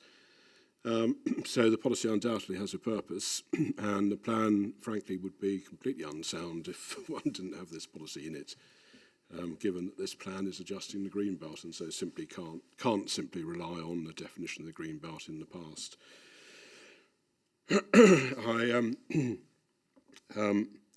We're not proposing to phase the removal of land from the green belt, and so that is not part of the policy, nor do we intend it to be part of the policy. As for the conundrum as to what policies apply to the allocations, what policies will the allocations be judged against, I think the intent of the question is, that is to say, when we come to discuss the allocations next year, when we're looking at the pros and cons of those various allocations, to what extent can we gauge the pros and cons of the allocations by looking at the policies in places for everyone, I think was the purpose of the question, rather than when a planning application comes in, which policies would apply to it. Yeah, okay, fine. Well, it's undoubtedly the case that when we come to discuss the allocations, it would be entirely appropriate for those who object to the allocations to say, well, we consider this allocation here is in breach of, or is inconsistent with, or doesn't chime with, whatever turn of phrase one wants to use, policy such and so in places for everyone, of course. I mean, that would be on the, you know, if the point made, please don't take this the wrong way, but if the point made is a good point, that would go on the cons, on the negative side of the allocations balance sheet. I mean, as you know, because we've already touched on this before, but you know, I'm afraid going to have this every day next year when we're discussing the allocations, and there's no escape from it. You know, our position is that the allocations are a balance of the planning judgment, balancing the pros and cons, you know, the good and the bad things, if you like, about making the various allocations, and then making a judgment call in what we regard as a greater public good, whether it be allocations for housing, allocations for employment, whatever it might be. So, you know, and there's no escaping from the fact that undoubtedly some of the allocations have entries on the negative side of the equation. You know, planning wouldn't be planning if there weren't pros and cons for every sort of judgment call that you have to make. Nothing is universally popular, and nothing is you know, gets a tick in every conceivable box. So, but in short answer to your question, I mean, I certainly won't object at all next year when, as I imagine would be the case, it would be said, well, this allocation is inconsistent with one of your, you know, overarching policies on whatever it might be. So yes, of course, and you know, I'm sure, as you've had the preview of what I'm going to be saying, I might be worth to say, well, yes, that's right, or well, we think you might have over-egged the point, but in any event, the other side, the balance sheet is whatever it might be. Yeah, and I think I've made that quite clear that when other comments have been made on sites, that's the appropriate time is to refer to the thematic policies and how it may or may not meet it at that stage. The other point that was made by Barton Wilmore, though, about the other paragraphs in the framework and obviously in relation to Greenbelt. Well, with leaving aside the last paragraph point, so if one just thinks about the policy as changed in that first round of main modifications that we've referred to, Greenbelt is as defined on the policies map, etc., serves various purposes, and the beneficial use of it we would wish to have enhanced. I mean, the intention there is to rely on national policy for the development management aspects of sites which are in the green belt, where someone proposes development in the green belt as defined, redefined by Places for Everyone. So, so that's why we don't sort of start trotting out parts of the framework in the policy. We have, though, made a particular point about the beneficial use of the green belt being enhanced, and that's just our judgment, if you like, that is something which it is worthwhile particularly sort of highlighting, but otherwise we didn't see a need to trot out, summarise, or whatever various paragraphs in the framework about the policies which apply in the framework to the green belt. It's certainly not necessary in order to make the plan sound for us to do any such. Are there local plan policies as well that deal with more specifics in relation to the green belt? There will be. What I'm just It's just whether those are hesitating proposed about to is be the extent to which any of them are saved or not. saved or not. Yeah, subject. The answer is yes, but I would have to check. We would have to check that the revised schedule of the revised appendix setting out the various policies which would be superseded or part superseded. Yeah.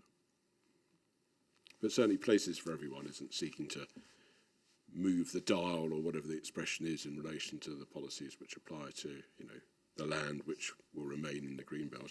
Well, I did just want to point out, by the way, that the figure in paragraph 8.54 of the reduction in the greenbelt of 1,754 is a lower figure than the gross figure, obviously, because it's a net figure which takes into account the various greenbelt additions that we propose to make. And so in due course, obviously, we'll see what the fate is of both the sites that we wish to remove from the greenbelt and the sites that we wish to add to the greenbelt. And whatever the resultant figure is the one that should be recorded in paragraph 8.54. Okay, thank you. Thank you. I have no further questions on that. We'll now move to JPG 11. So I just want to set my understanding of this. So JPG 11 originally was both a specific policy in relation to HS2, but I think on our questions to you then described it as really just relating to that particular land, and now you're proposing to delete it altogether. So I'm just trying to follow the iteration of it. Sure. And I'm sure that the people on the left-hand side of my left-hand side of the table will probably want to make some comments about that. But can you just explain why you've decided to delete the whole of the policy? Yes, indeed so.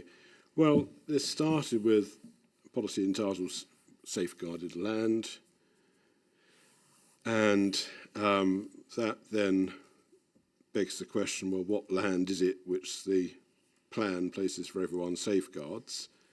And in the published plan, there's a specific reference to a particular area of land, which is at Timperley Wedge. And then we are told various things about that land. And then we're told safeguarded land will only be released from development where the various following things apply. And so certainly was said by a number of those who wrote in objecting to this policy on, if I may say broadly, this side the room, if you like. Well, this policy implies that the Places for Everyone is more generally safeguarding land, and it's all a bit confusing, if you like. So we originally, in our first round of modifications, tightened up the policy. And then on reflection, when we discussed this again as a team, we wondered to be honest, what the point of having a separate policy on safeguarded land is, given that it relates to a single piece of land. That single piece of land is shown later on in the plan, in the published plan, at pages 240 and 245 over at Timperley Wedge. It's particularly hatched as safeguarded land, and the various criteria which apply to that safeguarded land are set out in criteria 47 through to 50 of the relevant allocation policy. It's that policy, that famous policy, at page 249 of the published plan. And so the intention is, as per the sheet GMC 18, that anything which is in G11, which is relevant to that area of land and which hasn't yet been said in criteria 47 through to 50 on page 249, would need to be added into those criteria. There would also be some reverse editing, of course, because those criteria refer back to policy G11, and so that would come out patently because there would no longer be a G11 if in due course you you agree with our proposals here. So really, it's just asking oneself a sort of very simple question, which is, well, what's the point of this policy when you've got a particular policy about the area of land in question, which sets out a variety of criteria? Why have some criteria in this policy about that piece of land and then turn 100 pages on or whatever it might be to find some other criteria about the same piece of land? And it is, I have to say, when one sees a heading safeguarded land, it does sort of make one think, well, this is a plan which is safeguarding all sorts of bits of land, but it's not. It's not doing that. There is one piece of land, and that piece of land is specifically addressed in a bespoke policy later on. So that's the logic of it. Seems not bad to me, but there you are, that's the logic of it. So the iteration is a as time goes on, there's this awakening and sort of realization that you know, why are we doing this when it's done just as well in the right place? Why are we doing some of it in the wrong place, if you like? Okay, thank you. I think I am going to open it up, and I suspect I know what people on this side are going to say. Again, I do understand it's difficult for you not to make an argument about the policy without referring to housing supply or requirements at this stage. It's very easy for them to make references to this policy without referring to or just not refer to it at all. So I don't need to hear detailed arguments. Obviously, you appreciate that we have discussed it at length, but I'll see where the points are going, and then if it does look like we're just getting into discussion about whether there's a sufficient supply of sites or not, then I may pause the conversation. But I'll take points. I'll start on the left, my right-hand side with Friends of Carrington Moss, if you have comments. Yeah, just a very quick one. We support the deletion of this policy, but if it does remain in, we would like to see land safeguarded for other purposes as well as economic purposes. So we talked this morning about the local nature recovery network, for example. Should land be safeguarded for environmental purposes? There is a need, as this plan will ultimately, as it stands, provide housing for almost 400,000, well over 400,000 people. Should land be safeguarded for hospital, health facilities, schools? So we're safeguarding land for one particular purpose at the moment in the policy, and we think we'd like to see it deleted, but if it does stay, then we'd like to see it land safeguarded for more than one purpose. Thank you. Okay, thank you. Mr. Bentley, can you put your microphone on, please? Thank you. Thank you, ma'am. I can only speak regarding Bury's Unity Development Plan, which I was intimately involved in drawing up. It's pleasing to see that the National Planning Policy Framework refers to having a policy for safeguarded land. I'm not at all interested in this one piece of land, but I just want to draw your attention, and I've made it this point in my objections, that Bury at least, and I'm sure the other local authorities, have had two policies which could be called safeguarded land. One was other protected open land, which was flat fields distant from river valleys, and the other was a river valley protection policy, which was safeguarding open land within the river valleys. Now, those two policies are going, and therefore what's the future of these river valley protection policies? Some of them are being shunted into Fingers of Greenbelt in the new editions, but I'm mindful that at the time of the Bury UDP inquiry, the inspector said there's no overriding need to change the boundary and rejected these inclusions. So you could do the same. And I'm also minded of the fact that some of the large pieces of River Valley are going to be left as white land now with no safeguarded land policy protecting them. So I'm all in favour of keeping a safeguarded land policy and using it, whether or not it's used by the combined authority or by the districts in their local plans, I don't know, but it needs to be there and it needs to be usable. So with that in mind, then there are slightly different interpretations of safeguarded land. So you would be seeking to safeguard those as river valleys or for not being built on, essentially. Yeah, that's the point you're making with those. Oh yes. Okay, thank you. It's a slightly different point, I think, to what the other side are just about to make. But I'll move. I'll move over. I'll start at the back with Horrigan Planning, please. Thank you, Ma'am. I'd just like to make some points regarding principles with regard to identification of safeguarded land, speaking to question 914, part A of your questions. Like many other participants, our concerns relate to the failure of the plan to identify safeguarded land. The proposed modification by the GMCA effectively seems to try to shut down that discussion about safeguarded land.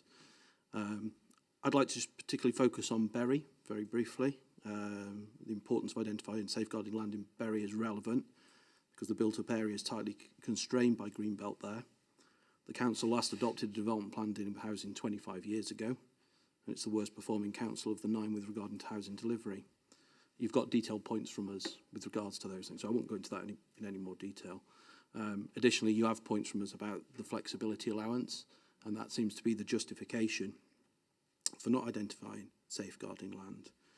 Again, you've got those points, so I don't need to labour them. But in our view, it's inevitable that the Greenbelt boundaries will need to be altered again at the end of the plan period. And as we say, the approach in the plan is contrary to paragraph 143A of the framework. The GMCA could have quite easily dealt with this strategic plan making matter through this plan. They're providing, and speaking to your question in particular, thereby providing an effective framework to inform the preparation of local plans. They chose not to, and accordingly we say that approach is unsound. Thank you, Ma'am.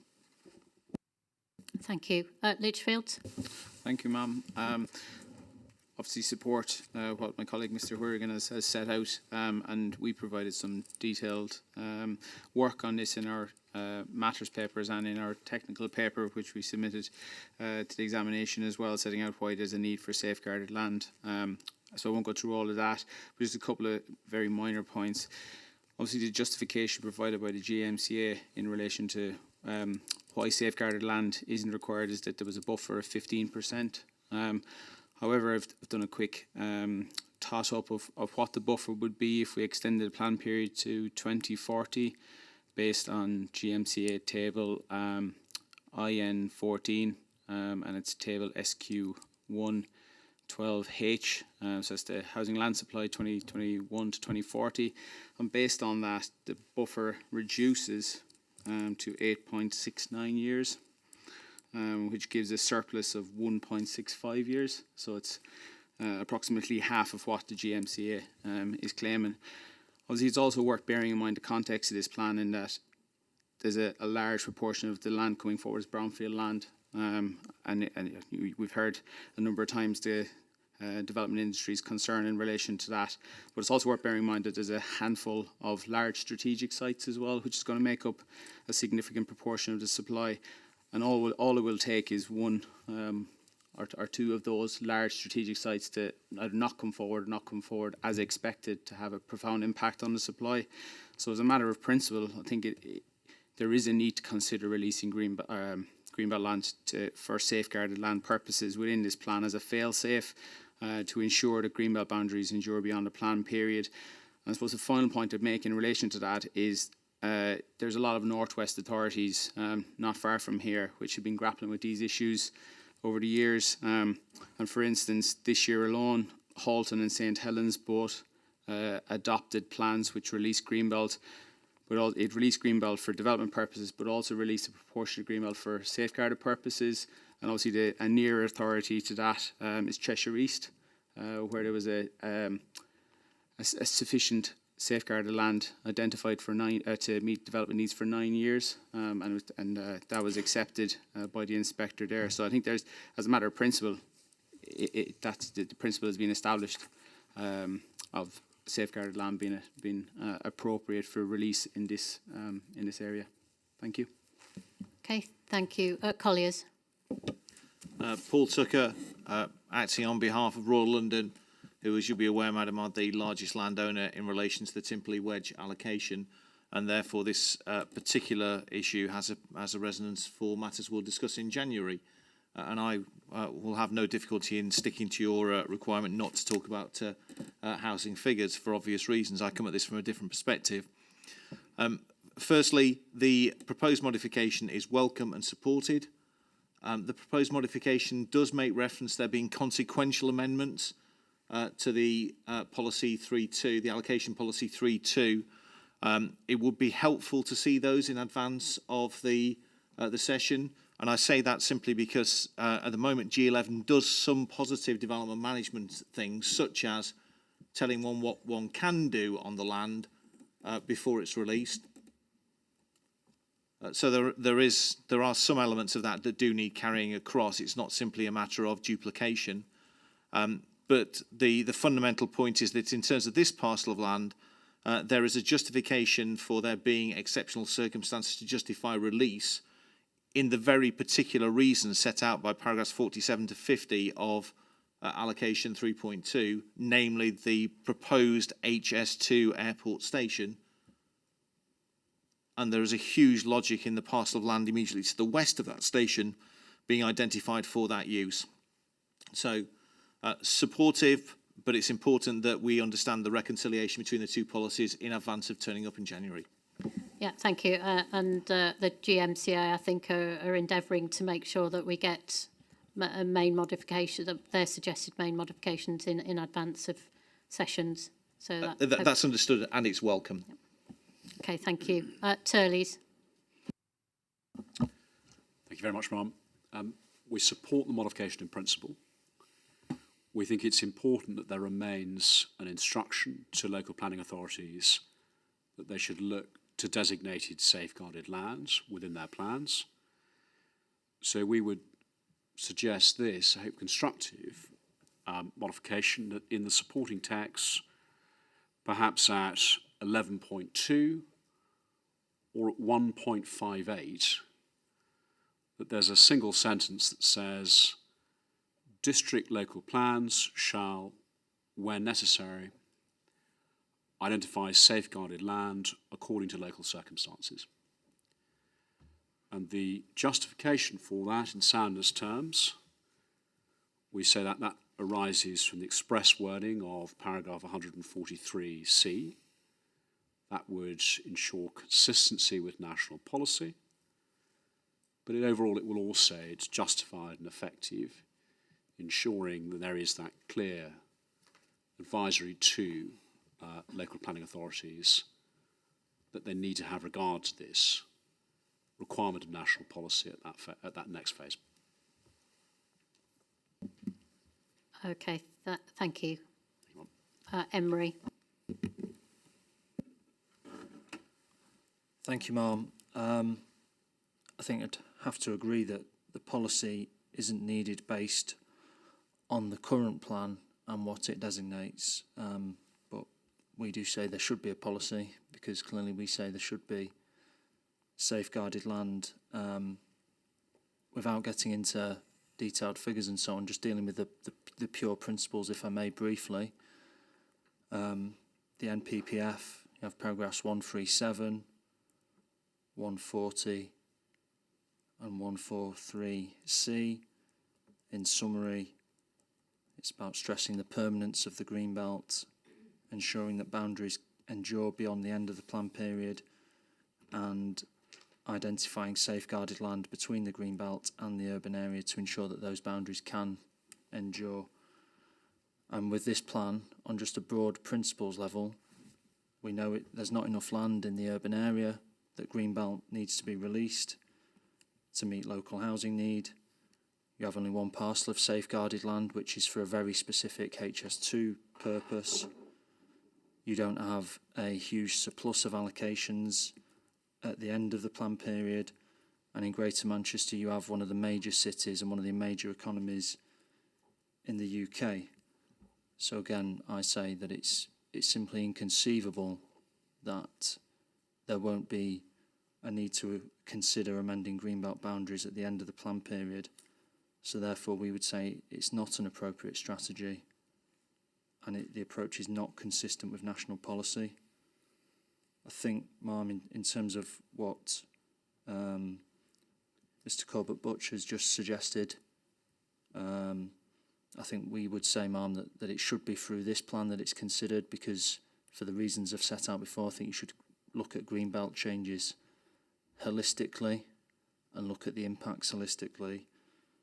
But if not, without prejudice to that, then some recognition that this needs to be looked at through the district local plans could be a way of rectifying this. Thank you. Thank you. So Barton Wilmore, you've got your nameplate up. Thank you. Yeah, I'll keep it brief. It aligns with some of the points just raised. So I agree that safeguarded land should be through this plan, but the reason for that is, going back to, and not dwelling upon it, supply first is the plan's approach. We've not tested that, so we don't know which way the local plans are going to go at this stage, and therefore we need to give a rounded picture, I would say, to keep it short and sweet. If we are not to look at safeguarded land this time around, then I concur with the points raised in relation to paras 11.2, 1.58 regarding district local plans, having regard to national policy and safeguarding land as needed, as required in the future. Thank you. Okay, thank you. GMCA, did you want to respond to the points? Mr. Stevens, you don't want to say anything? I'm not seeing a hand up. No. Okay, thank you. GMCA then. Yes, thank you very much.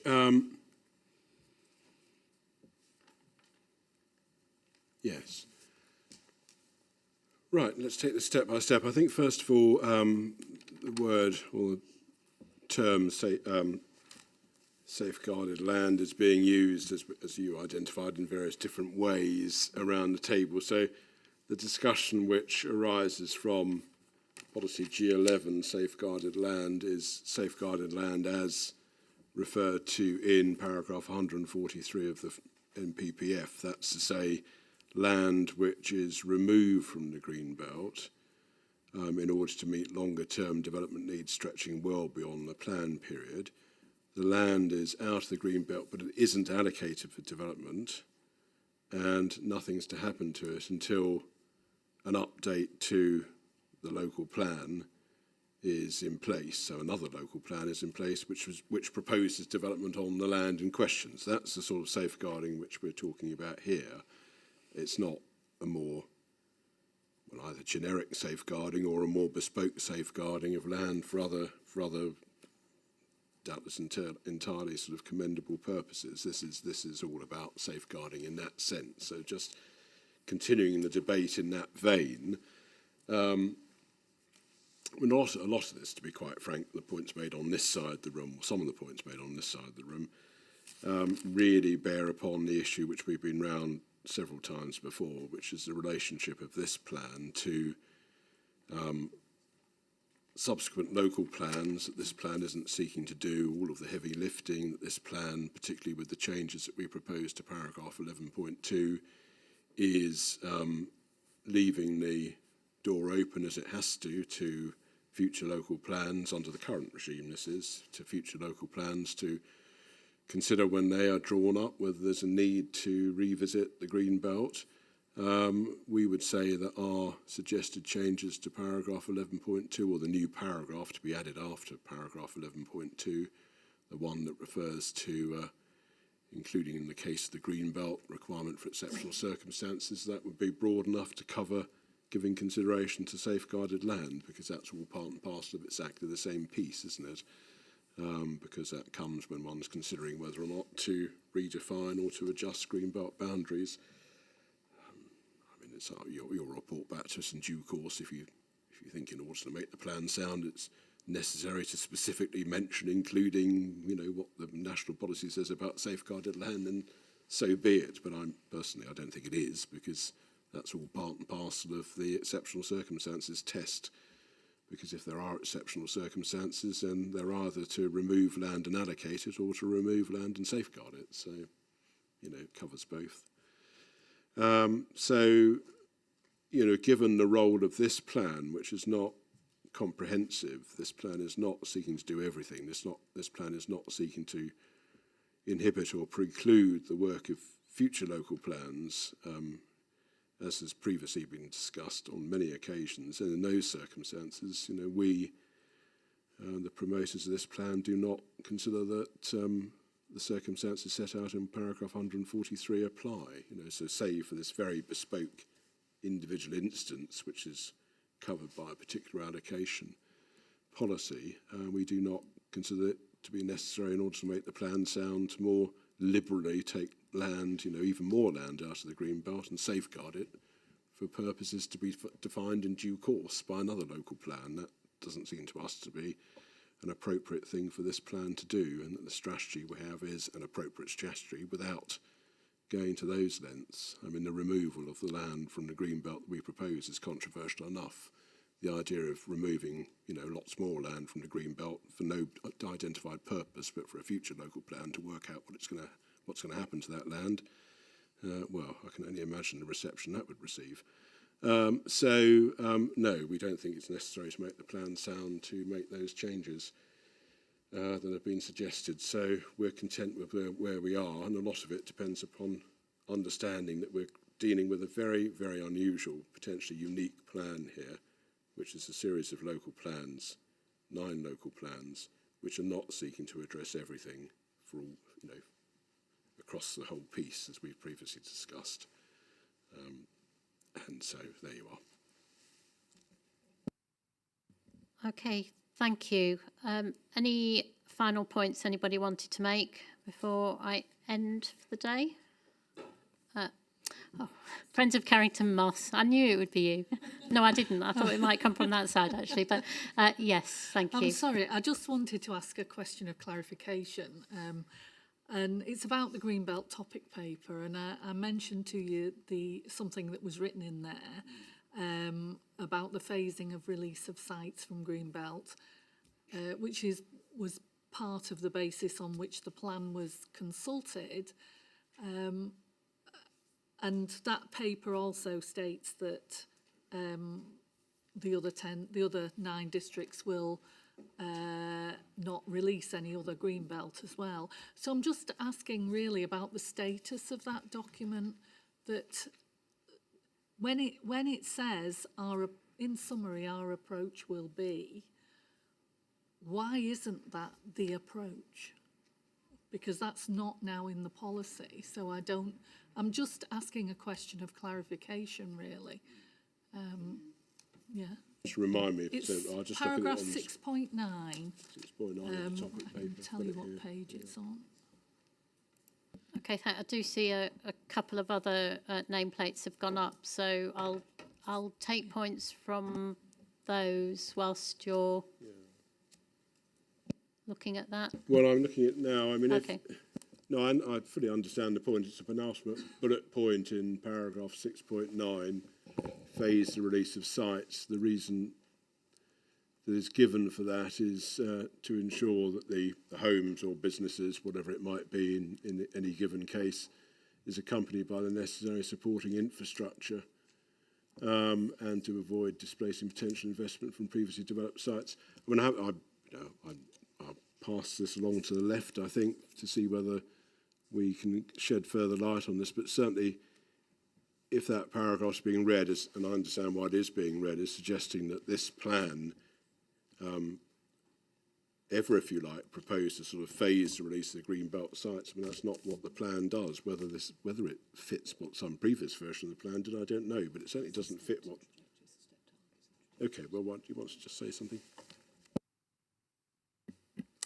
Yeah, that's referring to things like the step targets and the trajectories and the phasing of the release of the allocations. So that does enable there to be the infrastructure brought in. So that's how we've interpreted that there. But it's being read as that the release from the green belt itself is phased. So I don't know, one site comes out in years 0 to 5. It's the another phasing site of the development rather than the release of. Exactly, Yeah, that's okay, how so- it's been. That's how it's been applied. Yes. Yeah. So Apologies if that's been confusing. yes, but I think it might be one of those, if one had one's time again, sentences, to be honest, you know, looking at it, yeah. Okay, thank you. I do see more that have gone up. CPRE first. By the end of the year, I'm going to have some further detail based on government statistics on brownfield registers that have been updated. It's currently in collation, but I just wanted to give an update that I'll be able to be in a position to do that at the start of the sessions next year. So when we're looking at allocations, but because we're talking about green belt and safeguarding, and obviously we keep referring to the housing requirements and jobs requirement having the influence in terms of overall impact, it may be useful for you to have sight of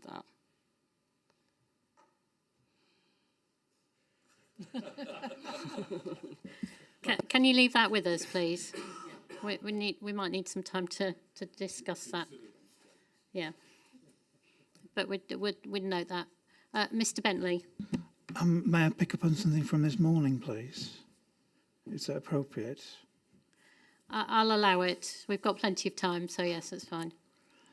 I mentioned priority habitats this morning, and King's Council seemed to suggest that it had been discussed at the meeting with Natural England, where that you discussed HRA, the HRA session. Now, it wouldn't have been appropriate to raise priority habitats in that session, so I'd like clarification as to when that was actually discussed, because King's Council seemed to think that it was suggested that Natural England didn't find it important enough. No, the point I was making was that whichever was the policy that we were discussing earlier on, whatever number policy it was not one that Natural England had raised concerns about. I wasn't referring to our discussion about the habitats regulations assessment. That was the point. Thank you. Hopefully that clarifies that. Well, I'd like to know where the priority habitats was raised then. Can I see a document or something? I think Mr. Katkowski is referring to the representations from Natural England, which are on the examination website. I'll have a look at them. Thank you. Okay, thank you. Turleys, do you have your nameplate up? Yeah. Yes, please, ma'am. Thank you.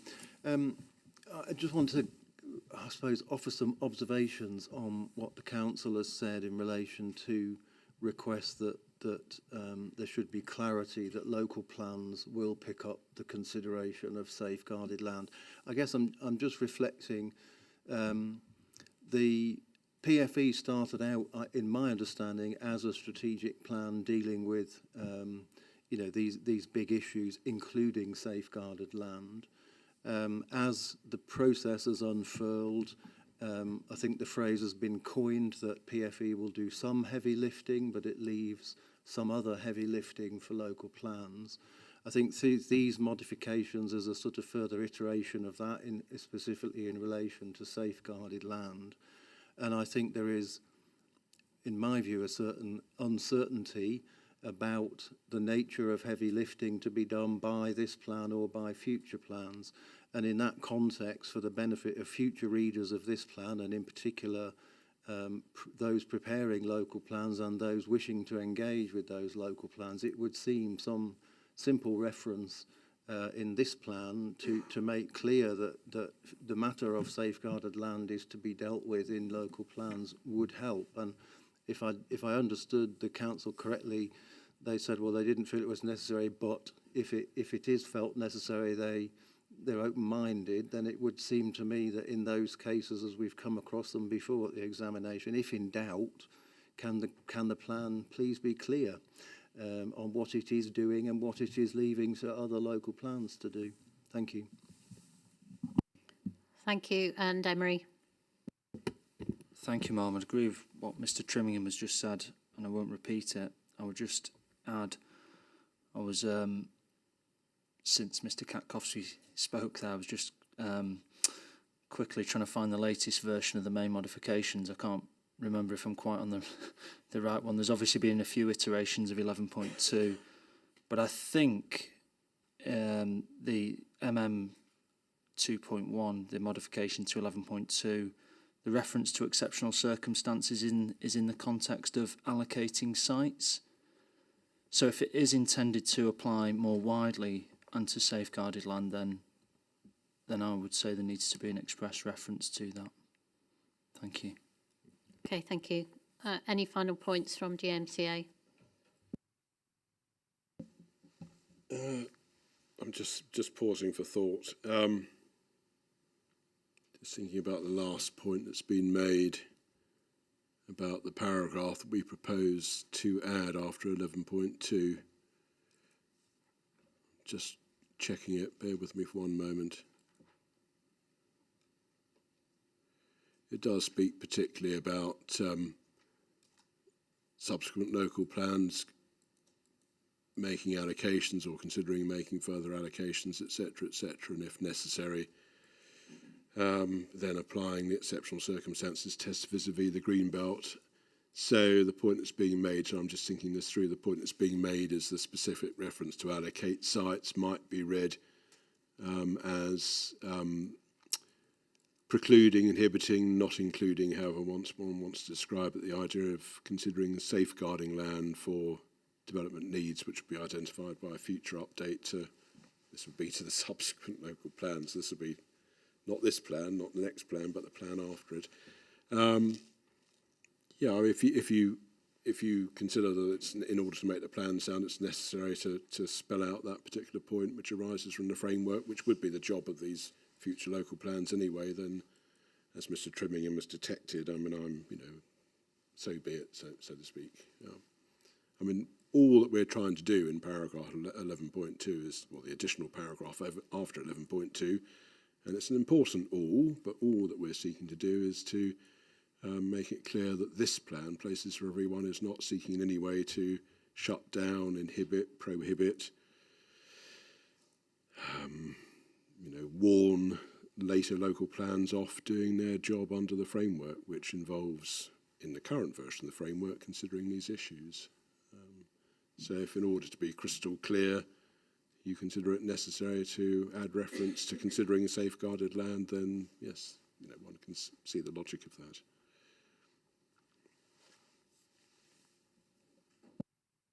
Okay, thank you. Sorry? May I make another point? Yes, sorry. Paragraph 143 of page 42 of the National Planning Policy Framework talks about sustainable, safeguarded land. It doesn't mention it in regards to removal of land from the green belt. So it's basically talking about white land, not removal and an additional piece of land. Okay,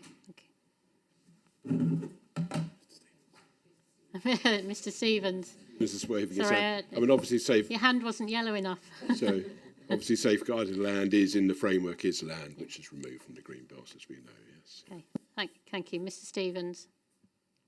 Thank you, Ma'am. I wasn't going to say anything, but I did just want to register my support for the idea of referring to considering safeguarded land by local authorities when they prepare supporting local plans in the newly proposed paragraph that comes under 11.2. I think that is kind of necessary. Thank you, Ma'am.